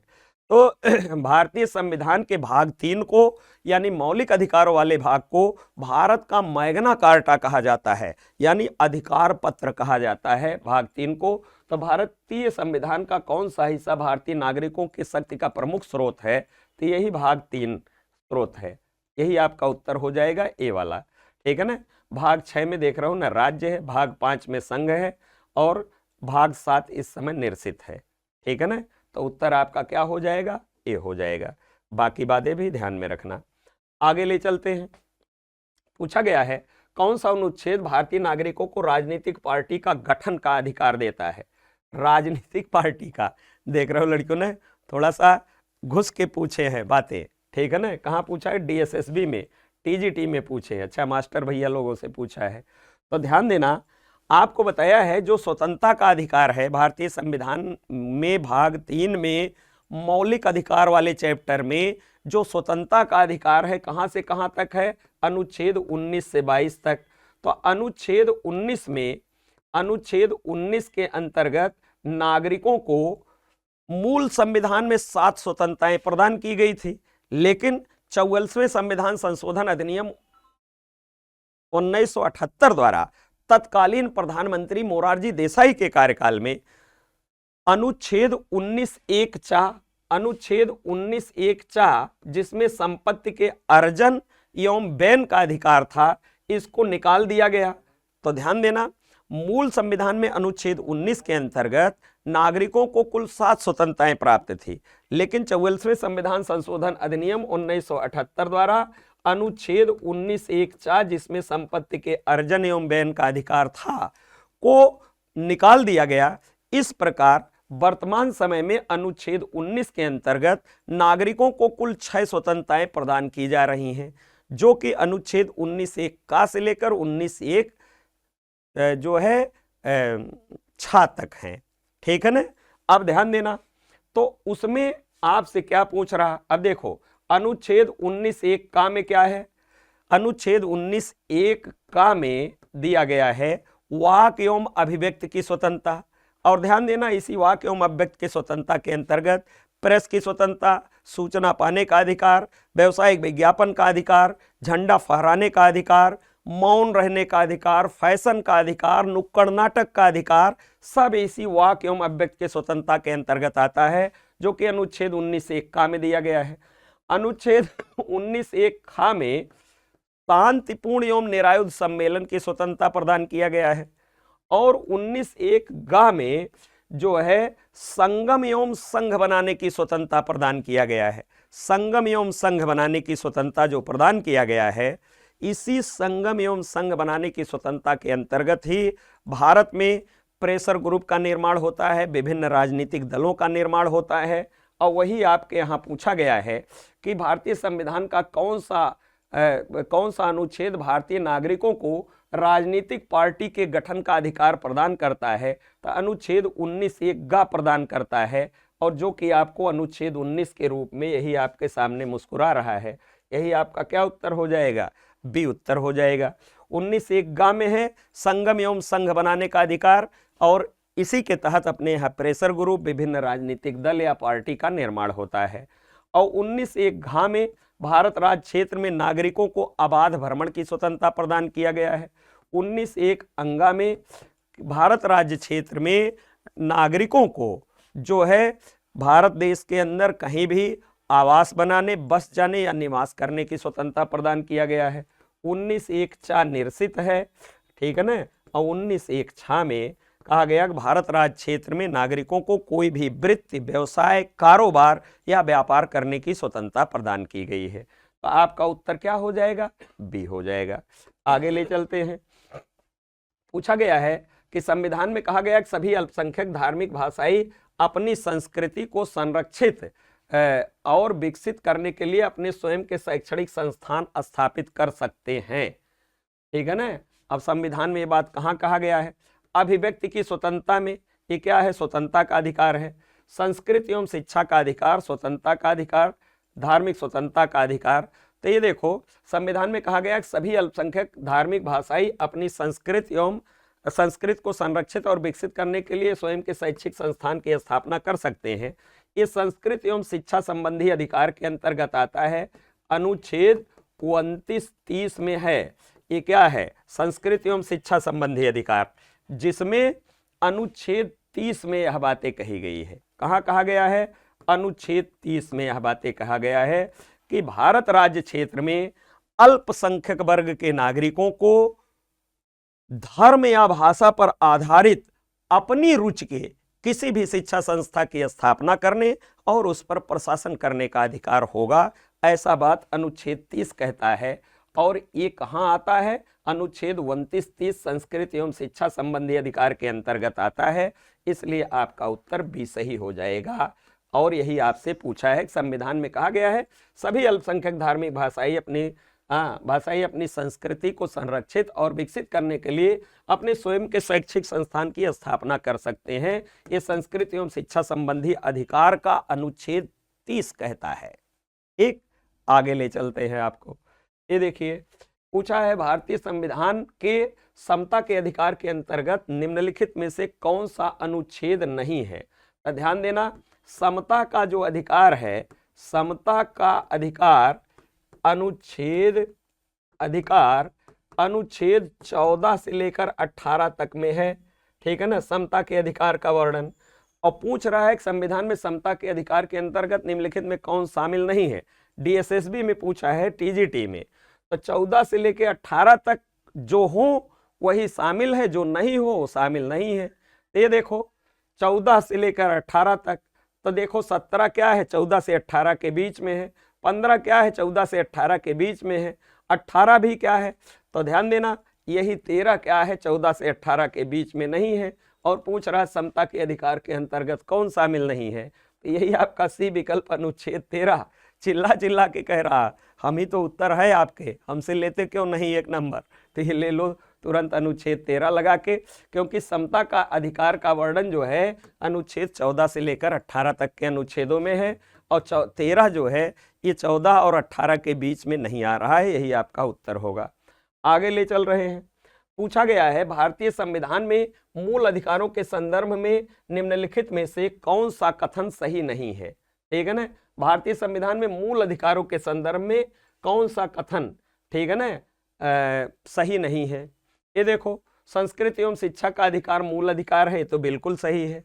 ठीक है ना, वे जो है पूर्णतः निरपेक्ष है। अच्छा, पूर्णतः निरपेक्ष है, नहीं भाई, ये पूर्णतः निरपेक्ष नहीं है, ध्यान देना, क्योंकि संवैधानिक कानून साधारण कानून में अंतर होता है। ठीक है ना, अब ध्यान देना, ये अधिकार न्याय संगत हैं, बिल्कुल न्याय संगत हैं, जस्टिसेबल हैं।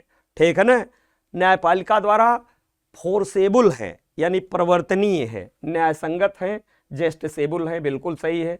संपत्ति का अधिकार मूल अधिकार नहीं है, बिल्कुल बात सही है। पहले मूल अधिकार था 1978 तक, लेकिन 44वें संविधान संशोधन अधिनियम 1978 के द्वारा तत्कालीन प्रधानमंत्री मोरारजी देसाई के कार्यकाल में संपत्ति के अधिकार को मौलिक अधिकार से हटाकर अनुच्छेद 300 का में विधिक या कानूनी अधिकार बनाकर रख दिया गया था, जिसे अब सुप्रीम कोर्ट ने अपने एक निर्णय में संवैधानिक अधिकार घोषित कर दिया है। तो ध्यान देना, ये बात कौन शामिल नहीं है, मूल अधिकारों में कौन शामिल नहीं है, ये शामिल है, ये देखो ये शामिल है, ये शामिल है, यही आपका उत्तर हो जाएगा। क्या हो जाएगा? बी सही हो जाएगा। आगे ले चलते हैं। पूछा गया है कि भारतीय संविधान के किस संभावित संशोधन अधिनियम में शिक्षा के अधिकार को मौलिक अधिकार के रूप में जोड़ा गया? किसके द्वारा? 86वें संविधान संशोधन के द्वारा जोड़ा गया है, यही आपका उत्तर होगा। 86वां संविधान संशोधन कब हुआ है? 2002 में हुआ है। 86वें संविधान संशोधन अधिनियम 2002 के द्वारा 6 से 14 वर्ष तक के आयु के बच्चे को निःशुल्क शिक्षा पाना उनका मौलिक अधिकार बनाकर अनुच्छेद 21 का में रख दिया गया है। अनुच्छेद 21 का में रख दिया गया है।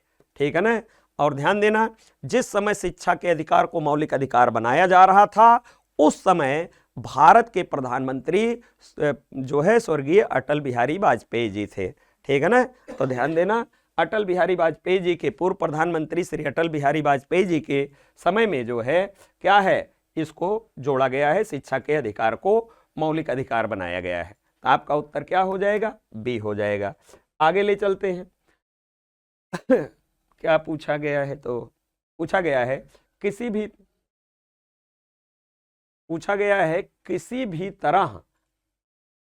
भी तरह छुआछूत को संवैधानिक रूप से गलत करार दिया गया है। यहाँ छुआछूत का अर्थ क्या है? ठीक है ना, अच्छा, यानी संविधान में छुआछूत का, तो देखो छुआछूत का प्रावधान, छुआछूत का अंत कहाँ किया गया है? संविधान के अनुच्छेद 17 में किया गया है। और पूछ रहे छुआछूत का अंत क्या है? ठीक है ना, छुआछूत का अर्थ क्या है? तो ध्यान देना, यहाँ छुआछूत का मतलब कुछ खास जातियों के लोगों के शरीर को छूने से बचना है। बिल्कुल बात सही है कि छुआछूत का मतलब, पहले हमारा देश कुछ इस परिस्थितियों से गुजरा था कि एक मनुष्य के द्वारा मनुष्य को छू देने पे अगला मनुष्य अपवित्र हो जाता था। कुछ जातियां अछूत समझ के उनका तिरस्कार किया जाता था, बेइज्जती किया जाता था। यानी मनुष्य के द्वारा मनुष्य के साथ मनुष्यता वाला व्यवहार नहीं किया जाता था। तो यहाँ देखो, छुआछूत का मतलब खास जातियों के लोगों के शरीर को छूने से बचना है। ये भी बात बिल्कुल सही है। ठीक है ना। दूसरा दे रहे हैं, यह उन सारी सामाजिक मान्यताओं और आचरणों को भी गलत करार देता है जिसमें किसी खास जात में जन्म लेने पर लोगों की नीची नज़र से देखा जाता है। ये भी बात बिल्कुल सही है। ठीक है ना। और क्या करना है इसमें? पूछ रहे हैं उपरोक्त कथनों के संदर्भ में नीचे दिए गए विकल्पों में से सही उत्तर का चयन करें। तो सही तो लड़कों दोनों है, ये कथन भी, ये छुआछूत के अंतर्गत दोनों शामिल हैं। जिसमें दोनों हो वही आपका उत्तर होगा। ये देखो, ये और दो, अच्छा गलत है, ये दोनों क्या दिया है, हाँ इसमें ये देखो पहले वाले में ही दे दिया है कि कथन ए और कथन दो दोनों सही है। तो यही उत्तर सही हो जाएगा आपका ए वाला। ठीक है ना। तो आपका उत्तर क्या होगा? ये सही हो जाएगा इसमें, क्योंकि आपसे पूछा किसी भी तरह के छुआछूत को संवैधानिक रूप से गलत करार दिया गया है। यहाँ छुआछूत का अर्थ क्या है, तो छुआछूत के अर्थ में दोनों कथनों की बातें समाहित हैं। आपका उत्तर क्या हो जाएगा, ए हो जाएगा। आगे ले चलते हैं। फिर पूछा गया है, कहाँ पूछ रहे हैं ये सब, अच्छा टीजीटी में, केबीएस में पूछ रहा है लड़कों, केंद्रीय विद्यालय संगठन में सेंट्रल वाला पेपर बनेगा तो अपने आप में कुछ दम तो रखबे करेगा। ये देखो, तो क्या पूछा गया है, नीचे दो वक्तव्य दिए गए हैं, एक को अभिकथन ए और दूसरे को कारण आर कहा गया है। ए कथन में क्या है दिया है, हमारे संविधान निर्माता अल्पसंख्यकों के अधिकारों की लिखित गारंटी के लिए अधिक सचेत थे। बिल्कुल एकदम सचेत थे, इसमें कोई, यानी हमारे संविधान के निर्माता अल्पसंख्यकों के अधिकारों के प्रति लापरवाह नहीं थे, सचेत थे एकदम, बिल्कुल बात सही है, पहला कथन सही है। दूसरा, लोकतंत्र की कार्य पद्धति अपने आप बहुसंख्यकों को ज्यादा ताकत दे देती है। अच्छा, तो सही बात है कि लोकतंत्र की कार्य पद्धति अपने आप बहुसंख्यकों को ज्यादा ताकत दे देती है। ये कहती है जो ढेर वो शेर, देख रहे हैं ना बहुओं से, तो देख ये भी सही है, ठीक है ना। तो ध्यान देना, अब इसमें क्या करना है, दिए गए विकल्पों में से सही उत्तर का चयन करें। पहला क्या है कि अभिकथन ए और कारण आर दोनों सही है और आर ए की सही व्याख्या है। दूसरा दे रहे अभिकथन ए और कथन आर दोनों सही है परंतु आर ए की सही व्याख्या नहीं है। एक और अभिकथन ए सही है परंतु आर गलत है, और ए गलत है परंतु आर सही है। तो ध्यान देना लड़कों, कथन दोनों सही है, बिल्कुल बात सही है, पहली बात तो ये क्लियर हुआ। और हमारे संविधान के निर्माता अल्पसंख्यकों के अधिकारों की लिखित गारंटी के लिए अधिक सचेत थे, ये बात सही है। क्यों? क्योंकि हम माना जाता है कि लोकतंत्र की जो कार्य पद्धति है वो अपने आप बहुसंख्यकों को ज्यादा ताकत दे देती है। दोनों बातें सही है और व्याख्या भी है। आपका उत्तर क्या हो जाएगा, ये सही हो जाएगा, यही आपका उत्तर होगा। आगे ले चलते हैं आपको।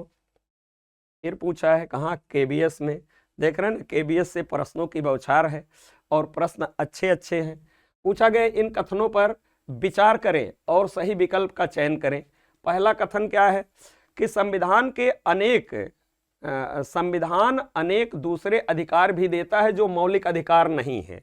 बिल्कुल बात सही है, संविधान केवल मौलिक अधिकार ही थोड़ी देता है, तमाम अधिकार देता है जो मौलिक अधिकार नहीं है। जैसे आप देख लो, अभी आपका संपत्ति का अधिकार ही मौलिक अधिकार से निकाल दिया गया है, लेकिन आज के डेट में भी वह विधिक अधिकार या कानूनी अधिकार है, ठीक था जब 300 का में रखा गया। अब सुप्रीम कोर्ट ने उसको संवैधानिक अधिकार घोषित कर दिया है। तो कोई जरूरी नहीं कि संविधान में जितने अधिकार दिए गए हैं सब मौलिक अधिकार है। संविधान अनेक दूसरे अधिकार भी देता है जो मौलिक अधिकार नहीं है, ये बात बिल्कुल सही है। और दूसरा, संपत्ति रखने का अधिकार मौलिक अधिकार है पर संवैधानिक अधिकार नहीं है। ये क्या दे रहे हैं, संपत्ति रखने का अधिकार मौलिक अधिकार है नहीं भैया, ये पहले था, 1978 तक था, अब नहीं है। संपत्ति रखने का अधिकार मौलिक अधिकार नहीं है, ठीक है ना, पर ये संवैधानिक अधिकार है। लेकिन ये क्या दे रहे हैं, संपत्ति रखने का अधिकार मौलिक अधिकार है पर संवैधानिक अधिकार नहीं है। ये दोनों बात पलट दिए हैं। तो ध्यान देना, ऐसे अगर होता कि संपत्ति रखने का अधिकार संवैधानिक अधिकार है लेकिन मौलिक अधिकार नहीं है, तब ये भी सही हो जाता। लेकिन ये क्या दे रहे हैं, संपत्ति रखने का अधिकार मौलिक अधिकार है और संवैधानिक अधिकार नहीं है, इसलिए लड़कों ये दूसरा कथन गलत होगा आपके उत्तर में। यानी कथन एक सही है, दूसरा गलत है, जिसमें यह विकल्प होगा वही आपका उत्तर होगा। तो क्या दिया गया है, कथन ए और दो दोनों सही है, नहीं। पहला कथन और दोनों कथन गलत है, ये भी नहीं। कथन ए सही है परंतु दो गलत है, यही आपका देखो सी में दिया गया है, यही आपका उत्तर हो जाएगा। बात समझ गए ना। हाँ, अगर इसी बात को पलट दिए होते तो ये भी कथन सही हो जाता। क्या दे रहे, संपत्ति रखने का अधिकार मौलिक अधिकार है परंतु संवैधानिक अधिकार नहीं है। लेकिन आप ये जान रहे हो आज के डेट में क्या है, संपत्ति रखने का अधिकार संवैधानिक अधिकार है लेकिन ये मौलिक अधिकार नहीं है, इसलिए यह गलत हो जाएगा। आगे ले चलते हैं, यानी इसमें उत्तर आपका सी हो जाएगा। आगे ले चलते हैं। पूछा गया है कौन सा अधिकार अल्पसंख्याओं अल्पसंख्याओं के प्रति विशेष। अल्पसंख्याओं लिखा है लड़कों, अल्पसंख्यकों, बात समझिएगा तो ध्यान देना, इसको अल्पसंख्यकों के प्रति, ये देखो इंग्लिश में लिखा माइनॉरिटीज, ठीक है ना, हाँ माइनॉरिटीज मतलब अल्पसंख्यक, तो ध्यान देना हिंदी वाले पे थोड़ा सा टाइपिंग में त्रुटि हो गई होगी या प्रश्न छपने में। अल्पसंख्याओं लिखा है तो अल्पसंख्यकों समझिएगा, देखो इंग्लिश में माइनॉरिटीज दिया है, अल्पसंख्यकों के प्रति विशेष है। ये धार्मिक स्वतंत्रता का अधिकार, स्वतंत्रता का अधिकार, संवैधानिक उपचारों का अधिकार, उपर्युक्त में से एक से अधिक, उपर्युक्त में से कोई नहीं, ठीक है ना। तो ध्यान देना लड़कों, कौन सा अधिकार अल्पसंख्यकों के प्रति विशेष है, अल्पसंख्यकों के प्रति विशेष। तो एक बार बताया लड़कों ने कि ये देखो अल्पसंख्यकों के प्रति विशेष अधिकार जो है ये संस्कृत एवं शिक्षा संबंधी अधिकार में है, संस्कृत एवं शिक्षा संबंधी अधिकार, संस्कृत एवं शिक्षा संबंधी जो अधिकार है, संबंधी अधिकार, संस्कृत एवं शिक्षा संबंधी अधिकार जो है ये कहाँ है, अनुच्छेद 29 और 30 में है, अनुच्छेद 29 और 30 में है। ये भारत में, भारत के संविधान में बहुसंख्यक वर्ग से नागरिकों को, अल्पसंख्यकों को सुरक्षा प्रदान करने के लिए जो है संस्कृत एवं शिक्षा संबंधी अधिकार को मौलिक अधिकार बनाकर संविधान के अनुच्छेद 29-30 में जोड़ा गया था। तो अल्पसंख्यकों के प्रति विशेष कौन है, संस्कृत एवं शिक्षा संबंधी अधिकार जो कि 29-30 में है। और देखो ये धार्मिक स्वतंत्रता का अधिकार कहाँ है, ये तो अनुच्छेद 25 से लेकर 28 तक में है, ठीक है ना, इसलिए यह नहीं होगा। स्वतंत्रता का अधिकार आप देख रहे हो ना, ये स्वतंत्रता का अधिकार अनुच्छेद 19 से लेकर 22 तक में है, ठीक है ना, इसलिए ये भी नहीं होगा। संवैधानिक उपचारों का अधिकार ये देख रहे हो ना, अनुच्छेद 32 में है, ठीक है ना, अनुच्छेद 32 में है। तो लड़कों जान रहे हो ना, अब संस्कृत एवं शिक्षा संबंधी अधिकार दिए नहीं है, और यही कौन सा अधिकार अल्पसंख्यकों के प्रति विशेष है, तो अल्पसंख्यकों के प्रति विशेष अधिकार संस्कृत एवं शिक्षा संबंधी अधिकार है जो कि 29-30 में है, और ये किसी विकल्प में मिल नहीं रहा है, इसलिए उत्तर क्या हो जाएगा, उपर्युक्त में कोई नहीं, यही आपका उत्तर होगा, ठीक है ना।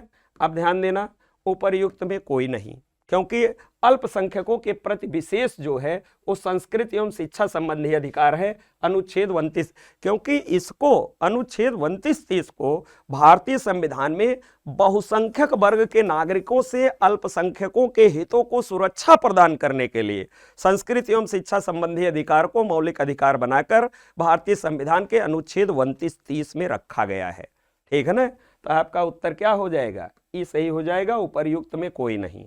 आगे ले चलते हैं, पूछा गया है कि कौन सा मौलिक अधिकार संविधान का हृदय एवं आत्मा कहलाता है।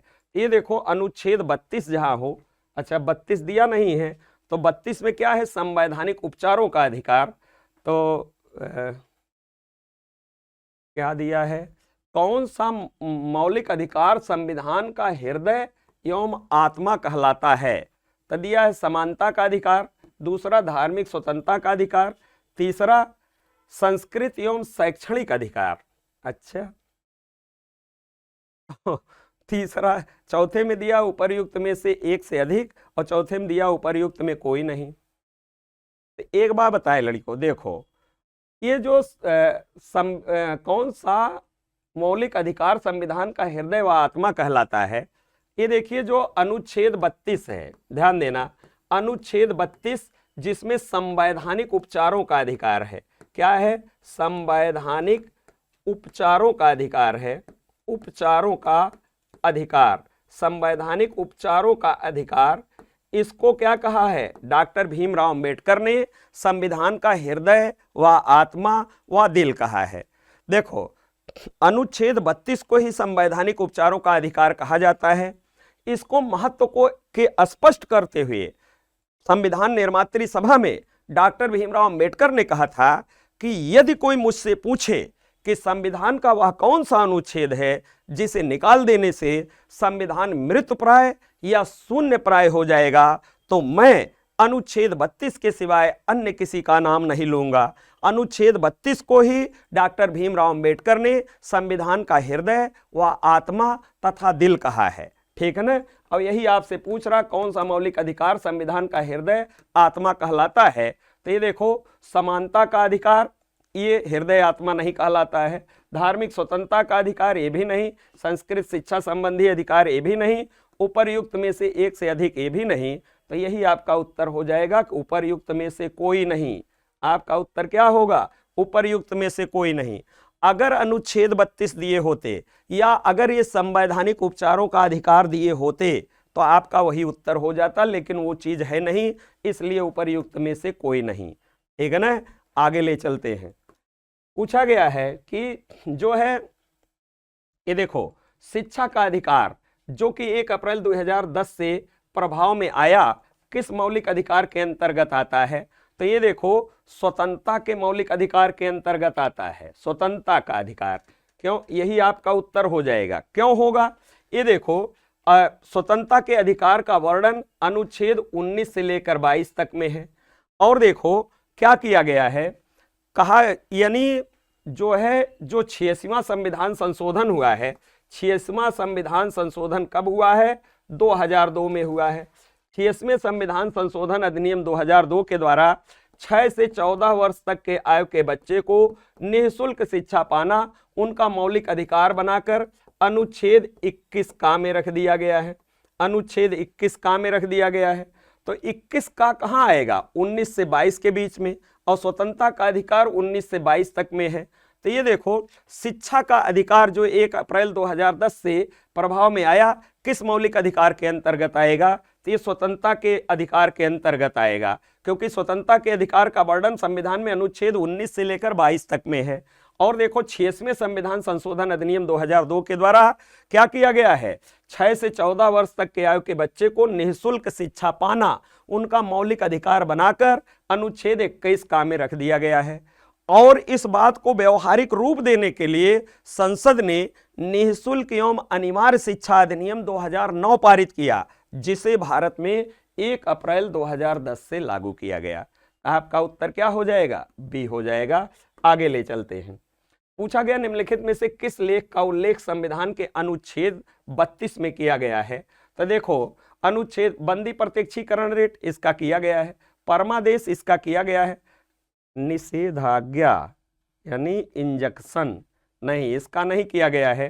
तो ध्यान देना उपर्युक्त में से एक से अधिक, यही सही हो जाएगा आपका उत्तर। ध्यान देना कि अनुच्छेद 32 में किया गया है। तो देखो अनुच्छेद 32 के अंतर्गत सुप्रीम कोर्ट, ध्यान देना अनुच्छेद 32 के अंतर्गत सुप्रीम कोर्ट निम्नलिखित 5 प्रकार की रिटें निकालती है, जिसमें पहली रिट है बंदी प्रत्यक्षीकरण रिट, जिसको हाइबियस कॉर्पस कहते हैं। दूसरी रिट है परमादेश रिट, जिसे क्या है मंडमस कहते हैं। और तीसरा है प्रतिषेध रिट, ठीक है ना, जिसे प्रोहिबिशन कहते हैं। चौथा है उत्प्रेषण रिट, जिसे सर्टियरी कहते हैं। और छठवां है अधिकार परीक्षा रिट, जिसे कुआरंटो कहते हैं। तो अनुच्छेद 32 के अंतर्गत सुप्रीम कोर्ट 5 प्रकार की रिटें निकालती है, यानी ये भी शामिल है रिटों में, ये भी शामिल है, ये नहीं है, तो इसलिए एक से अधिक हो जाएगा। उत्तर क्या हो जाएगा? डी हो जाएगा। आगे ले चलते हैं। पूछा गया है कौन सा अनुच्छेद राज्य को किसी भी नागरिक के विरुद्ध सिर्फ धर्म, नस्ल, जाति और लिंग के आधार पर भेदभाव करने से रोकता है? तो ये आपका अनुच्छेद 15 रोकता है। अनुच्छेद 15 में कहा गया है कि राज्य भारत राज्य क्षेत्र में किसी नागरिक के साथ जाति, धर्म, लिंग, मूल वंश, जन्म स्थान के आधार पर या इनमें से किसी एक आधार पर कोई भेदभाव नहीं करेगा। ऐसी बात कहाँ कहा गया है? 15 में। यही आपका उत्तर हो जाएगा, यही आपसे पूछा गया है। आगे देखिए, पूछा गया है निम्नलिखित में से कौन सा मूलभूत अधिकार भारतीय नागरिकों को उनके मूलभूत अधिकारों का अनिवार्य प्रवर्तन की प्राप्ति से छुटकारा है? जीवन का अधिकार, धार्मिक स्वतंत्रता का अधिकार, अभिव्यक्ति की स्वतंत्रता का अधिकार और संवैधानिक समाधानों का अधिकार। तो यही आपका उत्तर हो जाएगा, संवैधानिक समाधानों का अधिकार। ठीक है ना, डीएसएसबी में पूछे हैं। ठीक, आगे ले चलते हैं। पूछा गया है कि भीमराव अंबेडकर के अनुसार ऐसा कौन सा प्रावधान भारतीय संविधान में उसकी आलोचना के क्रम में किया गया है? तो राज्य के नीति निर्देशक तत्व नहीं, ये नहीं किया गया है। मूल कर्तव्य ये भी नहीं, ठीक है ना। और संघीय व्यवस्था ये भी नहीं। ये कौन किया गया है? मूल अधिकार किया गया है उसके आलोचना के क्रम में। क्योंकि मौलिक अधिकार क्या है? ये मौलिक अधिकार व्यक्ति के वे मूलभूत अधिकार हैं जो किसी व्यक्ति के नैतिक, भौतिक और आध्यात्मिक विकास के लिए आवश्यक होते हैं। मौलिक अधिकार राज्य के विरुद्ध व्यक्ति के अधिकार हैं। मौलिक अधिकार राज्य के लिए नकारात्मक आदेश हैं, ठीक है ना। तो ये अंबेडकर के अनुसार कौन सा प्रावधान संविधान में उसकी आलोचना के क्रम में किया गया? तो मौलिक अधिकार राज्य के विरुद्ध व्यक्ति के अधिकार है, ये राज्य के लिए नकारात्मक आदेश हैं, ठीक है ना। क्यों? क्योंकि ये राज्य के कुछ कार्यों पर प्रतिबंध लगाते हैं। आपका उत्तर क्या हो जाएगा? सी हो जाएगा। आगे ले चलते हैं। पूछा गया है कि संविधान के किस अनुच्छेद के तहत अस्पृश्यता को समाप्त किया गया है? तो देखो, अनुच्छेद 17 के अंतर्गत अस्पृश्यता का अंत किया गया है, छुआछूत का अंत किया गया है। अनुच्छेद 17 पर महात्मा गांधी का पूर्ण प्रभाव है, तो आपका उत्तर बी हो जाएगा।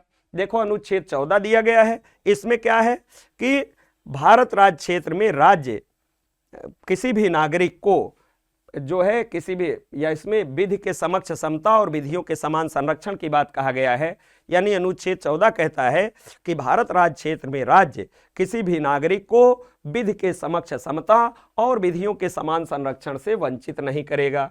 अनुच्छेद 19 में मूल संविधान में 7 स्वतंत्रताएं दी गई थी, वर्तमान समय में 6 प्राप्त है। अनुच्छेद 21 में प्राण एवं दैहिक स्वतंत्रता की बात है। तो अपने प्रश्न का उत्तर याद रखना, बाकी चीजें भी ध्यान में रखना। पूछा गया है संवैधानिक उपचारों के अधिकार का उल्लेख किस अनुच्छेद में किया गया है? जहां 32 दिख जाए वही आपका उत्तर है। देखो, संवैधानिक उपचारों के अधिकार का उल्लेख भारतीय संविधान के अनुच्छेद 32 में कहा गया है। इसी को डॉक्टर भीमराव अंबेडकर ने अनुच्छेद 32 को, यानी संवैधानिक उपचारों के अधिकार को डॉक्टर भीमराव अंबेडकर ने संविधान का हृदय या आत्मा या दिल कहा है, ठीक है ना। तो आपका यही उत्तर हो जाएगा। अनुच्छेद 30 में देख रहे हो ना, भारत राज्य क्षेत्र में अल्पसंख्यक वर्ग के नागरिकों को अपनी धर्म या अपनी रुचि के धर्म या भाषा के आधार पर शिक्षा संस्थान की स्थापना करने और उस पर प्रशासन करने का अधिकार है। अनुच्छेद 14 में विधि के समक्ष समता और विधियों के समान संरक्षण की बात किया गया है। अनुच्छेद 23 में कहा गया है कि इसमें मनुष्यों के दुर्व्यापार, बेगार और बलात्श्रम को पूर्णतः निषिद्ध घोषित किया गया है। तो आपका उत्तर क्या हो जाएगा? सी हो जाएगा। आगे ले चलते हैं। पूछा गया संविधान का 44वां संशोधन इसमें किससे संबद्ध है? उच्च न्यायालयों में न्यायिक क्षेत्र पर अंकुश से, ठीक है ना। संसद में सीटों के आरक्षण का विस्तार करता है, मूल अधिकारों को नियंत्रित करता है, और क्या है, संपत्ति के अधिकार को मूल अधिकार के श्रेणी से समाप्त करता है। बिल्कुल, यही 44वां संविधान संशोधन यही काम करता है। ये काम कब हुआ है? ये 44वें संविधान संशोधन अधिनियम 1978 द्वारा हुआ है। कब हुआ है? तत्कालीन प्रधानमंत्री मोरारजी देसाई के कार्यकाल में हुआ है। 78 में संशोधन हुआ, 79 में लागू किया गया, ठीक है ना। अब देखो, पूछा गया है मौलिक अधिकारों के प्रवर्तन के लिए सर्वोच्च न्यायालय और उच्च न्यायालय के पास निर्देश, आदेश ... जारी करने की शक्ति है। जनहित याचिका, याचिका, कानून, रिट्स। अरे भैया, यही रिट्स है, यही आपका एकदम फैक्ट उत्तर हो जाएगा। ध्यान देना कि मौलिक अधिकारों के प्रवर्तन के लिए सर्वोच्च न्यायालय यानी सुप्रीम कोर्ट, ध्यान देना, अनुच्छेद 32 के अंतर्गत 5 प्रकार की रिटें निकालकर मौलिक अधिकारों की रक्षा करता है, और उच्च न्यायालय अनुच्छेद 226 के अंतर्गत ठीक वही 5 प्रकार की रिटें और उसी नाम से निकालकर मौलिक अधिकारों की रक्षा करती है। तो यानी सुप्रीम कोर्ट और हाई कोर्ट को रिट निकालने का अधिकार है मौलिक अधिकारों के प्रवर्तन के लिए। यही आपका उत्तर हो जाएगा। आगे ले चलते हैं। पूछा गया है भारतीय संविधान का निम्नलिखित में से कौन सा अनुच्छेद स्वतंत्रता के अधिकार में शामिल नहीं है? तो स्वतंत्रता का अधिकार आप देख रहे हो ना, स्वतंत्रता का अधिकार, स्वतंत्रता का अधिकार कहां से कहां तक है? स्वतंत्रता का अधिकार आपका अनुच्छेद 19 से लेकर 22 तक में है। और कौन शामिल नहीं है? जो 19 से 22 के बीच में ना हो वही शामिल नहीं है। तो देखो, 20 शामिल है, 19 शामिल है, 21 से शामिल है, यही 18 शामिल नहीं है। यही आपका उत्तर हो जाएगा। चिल्ला चिल्ला के कह रहा हम ही आपके उत्तर है, हमसे 1 नंबर लीजिए। तो लीजिए, DSSB में TGT बनिए। आगे चलिए, पूछा गया है कि जो है भारतीय संविधान का कौन सा अनुच्छेद अपने नागरिकों को धार्मिक मामलों के प्रबंधन की स्वतंत्रता देता है? तो ये अनुच्छेद 26 देता है। ये धार्मिक कार्यों के प्रबंधन की स्वतंत्रता कहाँ है? अनुच्छेद 26 में है। आपका यही उत्तर हो जाएगा। अनुच्छेद 17 में अस्पृश्यता का अंत किया गया है। अनुच्छेद 24 में कहा गया कि राज्य 14 वर्ष से कम आयु के बच्चे को किसी कारखानों या खानों या परिसंकटमय परियोजनाओं में नहीं लगाएगा। अनुच्छेद 20 में कहा गया है कि यह अनुच्छेद भारत राज्य क्षेत्र में प्रत्येक व्यक्ति को अपराध के दोष सिद्ध के संबंध में संरक्षण प्रदान करता है। तो अपने प्रश्न का उत्तर तो याद रखिए ही रखिए, बाकी बातें भी ध्यान में रखना। आगे ले चलते हैं। किस संवैधानिक संशोधन अधिनियम ने मूल अधिकारों में संपत्ति के अधिकार को हटा दिया?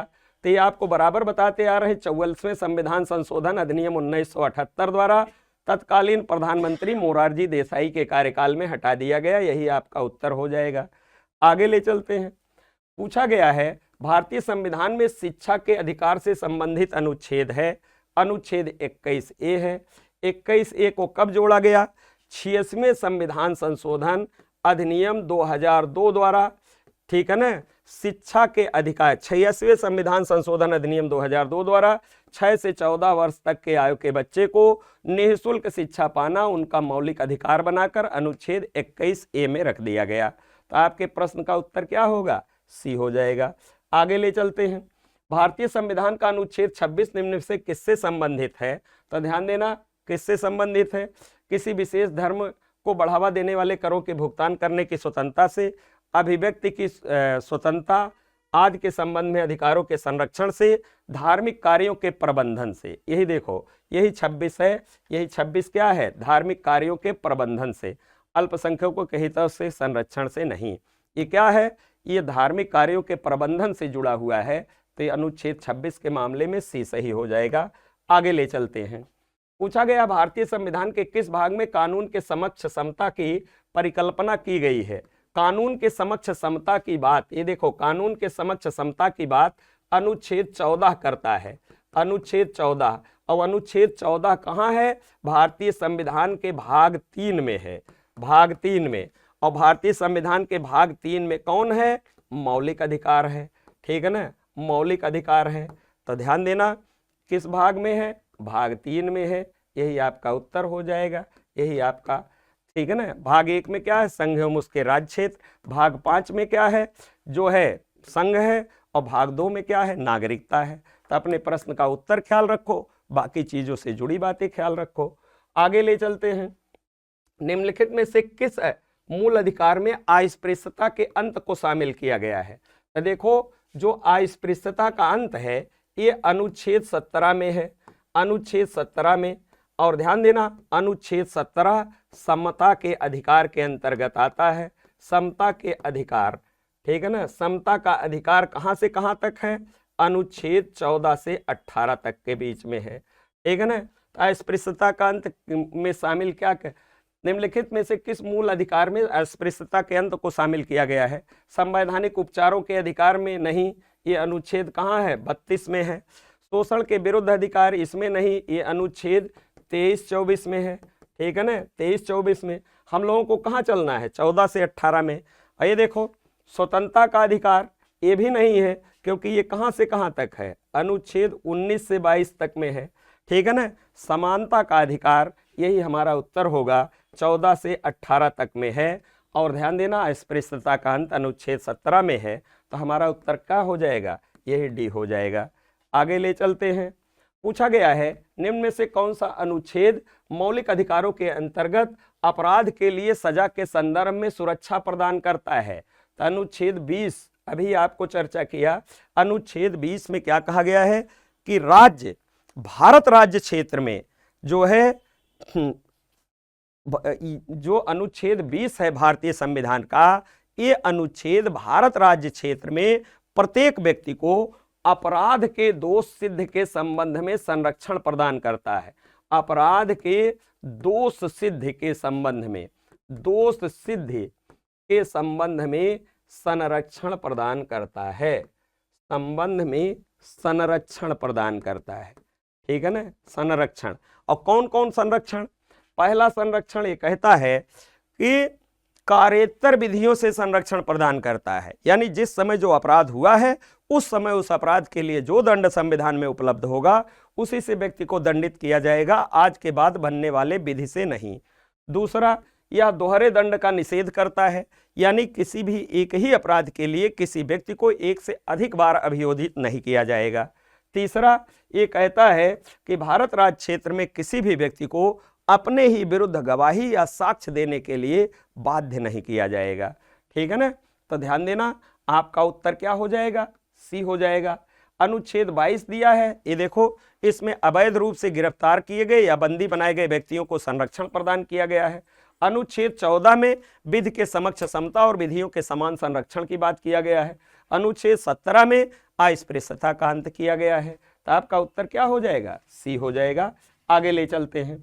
पूछा गया है कौन सा मूल अधिकार भारत में मानवों के अवैध व्यापार को रोकता है? बहुत गजब का प्रश्न पूछा गया है केबीएस में। ठीक है ना, मानव के अवैध व्यापार को कौन रोकता है? अनुच्छेद 23 रोकता है। कौन रोकता है? अनुच्छेद 23। और अनुच्छेद 23 किसका भाग है? ये शोषण के विरुद्ध अधिकार जो है ये कहाँ तक है? अनुच्छेद 23 और 24 में है। तो ये बात 23 में है, तो आपका शोषण के विरुद्ध अधिकार, यही आपका उत्तर हो जाएगा। आपका उत्तर क्या होगा? 71 में बी हो जाएगा। मानव के, क्यों? क्योंकि अनुच्छेद 23 में क्या कहा गया है? इसमें कहा गया मनुष्यों के दुर्व्यापार। दुर्व्यापार का मतलब क्रय विक्रय, मनुष्यों का जो खरीद बेच होता था, दास दासी जो खरीदे बेचे जाते थे। अनुच्छेद 23 में क्या कहा गया है? इसमें मनुष्यों के दुर्व्यापार, बेगार तथा बलात् श्रम को पूर्णतः निषिद्ध घोषित किया गया है। और यही आपका पूछा, मनुष्यों के, मानव के अवैध व्यापार को कौन रोकता है? यही अनुच्छेद 23 रोकता है, यानी शोषण के विरुद्ध अधिकार रोकता है। ठीक है ना, तो ध्यान देना, आपका उत्तर क्या हो जाएगा? बी हो जाएगा।